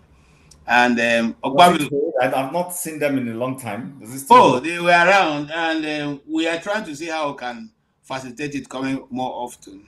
Yeah, because 2 Fridays ago I was available. Nothing happened. Yeah, they were there this week, but we'll see. KJ, tell Kulata say that textbook fact, that textbook not there now. You both write and give us. No be our textbook. Yeah, no. I used to believe so much in the publications and the writings until I came to America.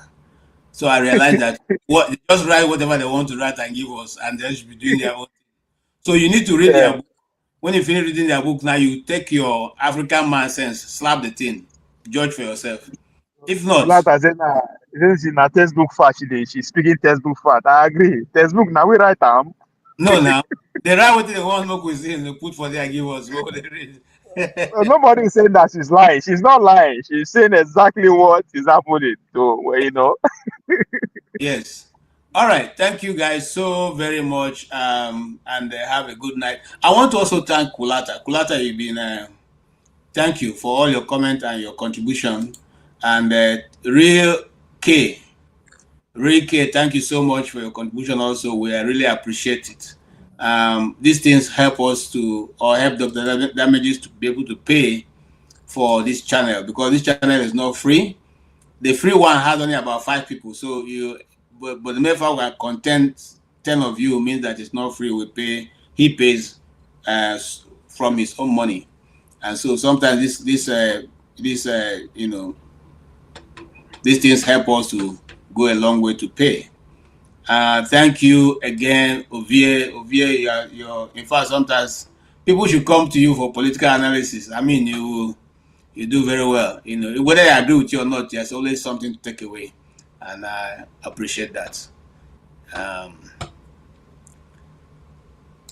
Okay, thank you, Adama and AY for real. I don't really know. The quams to go with me. Let me hear go settle now. Heaven no. You know, because I don't know what you mean by propaganda. Anything we say that is about government, you say it's propaganda. But can you come on set next Wednesday or Saturday so that we can talk about those things you regard as propaganda, and then you can now tell us why they are. You know, sometimes you all come up with this is all those things don't help. It doesn't help. The things that we're losing a nation. Since we're losing a nation, it's either we keep quiet and all get drowned, or we shout as we are shouting on this platform so that everybody can hear. And when people hear, they can adjust their cell. You can only adjust yourself if you hear the wind, or if you know the section that the wind is coming from. So far now, the wind is blowing us south, and we need to be going to the north. If the wind is blowing us south and we don't make any change, then means that we are all heading to one point, and which is what? Disintegration. And God forbid. And I've said that to say again, as we started the program, we are here to keep analyzing. And one of the analysis we've taken today is that majority of the people who have been in position of authority in Nigeria are not people who are patriotic. Their aim is not because they love Nigeria. Their aim is because they love Nigerian money. They love how much they can cut away. Now in Nigeria, there's a new style. You steal for yourself. You steal the one you give EFCC. You steal the one who will take go court. You steal the one who will take pay lawyer. Then you go and now relax and walk your dog in the streets of America, just like we saw the former governor of Anambra State.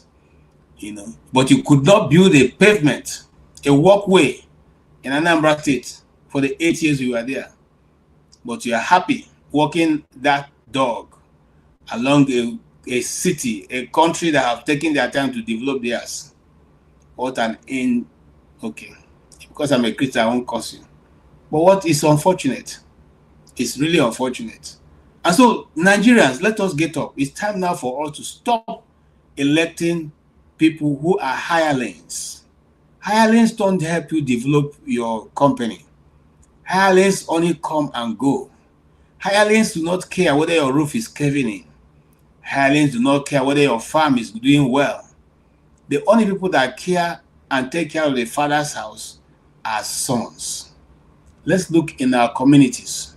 We have sons, people whose desire is not that they want to come and impoverish you, but they want to help you to what? To develop. Develop your family, develop your economy, develop your community. If we refuse, and we keep doing what we saw, this show of shame we just saw in the last local government election, then I'm afraid that this ship is totally going to crash. I say that with all sense of responsibility. No country advances the way we are going. No country allows one man to carry his whole budget and do as he likes. No country does that and goes, develops. That means that we don't have a future. That means that our children don't have a future. That means that our great-grandchildren don't have a future. That means that whatever we have now, as it has continuously gone down the drain, it will keep going until we have nothing. And I say that with due respect to all of you who are in positions of authority. Do what you should do to bring development. In the words of Professor Jerry Ghana, if you're a governor, govern well. If you're a president well. If you're a local government chairman well. If you're a councillor well. If you're a House of Representative man, represent us well. Say the things that will bring about development in your community, in Nigeria as a whole. Leave tribalism alone, that has never developed anybody, any state, any country. Leave nepotism alone, that has not helped. Leave sectionalism out. We are all Nigerians, irrespective of where we are, north, south, east, or west. But if you don't think that is good enough, then let us do something that will benefit everybody. Benefit the north, benefit the middle belt, benefit the east, benefit the south, and benefit the west. So that all man can realize their God-given potentials. Right now, Nigerians are not the happiest people on earth right now. Everybody is, going through a weight, earning wages that cannot even take them home. And yet, in this same country, people are buying private jets. The airspace is filled of private jets. Nigeria has one of the highest number of private jets in the world. Right now in this country, people are driving Escalade. They are driving Escalade. They are driving Rolls Royce. They are driving Bugattis. They are driving Ferraris. They are driving all kinds of will, in a place where people are suffering from abject poverty, where $1 is not even able, they don't even feed on $1 a day. I think it's time for us to have a conscience. Have a conscience for your people. Have a conscience for your people. Have a conscience for the people of Nigeria. Pity us, I beg you. Pity us. Pity us. The other day, Cameroonian was saying that they are thinking of inviting Nigeria to begin to come for foreign aid in Cameroon because the Naira have become almost worthless. They could not pity us. When the president was coming, he said, let the poor breathe. President, the poor are not breathing, no. The poor are dying, are perishing. It's just in case nobody is telling you, the poor is not breathing. Do something. Do something. And I want to thank all of you who have been here with us. Every one person on the comment section, we thank you guys. We appreciate your being here. Each time the door open, Kulata, Obi, AY for real, Adama, and all the people who I cannot mention their name, right now. We really appreciate your coming to this session. You guys make it rock. And so without you, there will be no us. And based on that, if we didn't discuss your issue today, you can always come back tomorrow and put your comment, your issues on the comment, and we'll be able to pick it up and discuss it. But on that note, we want to say thank you so very much. Nigeria will make it. If we don't make it, I don't know where we'll be. Think about it. We are 230 million people. What will happen of West Africa? What will happen? They say Nigeria holds a population of Africa. More than half of Africa population is in Nigeria. Gentlemen, let's think deeper. Let's think outside of tribe. Let's do something for our people. And I'll leave you with my uncle. I like the way he talks about things. 1,911,844,833 naira and 46. I'll take that again. 1,911,844,833 1 trillion. This money is too much for me. Legitimately, there are few like me that are not. All the people who are in this country, they make government money. This one never turned government money. They stole government money. Everybody you see today who say they are billionaires, they have this, they have that. In 1997, 98, they are nowhere. Zero. Ask them. Zero. You don't want to get angry. Any day I get angry, I will call my names. We were there last night. I told you, I said, stop using our dollar. Let us see how they will. Because they have no business. Let them stop using our dollar. They are stealing money and changing to dollars. They pack dollars in their house. How can the economy be well? It's not possible.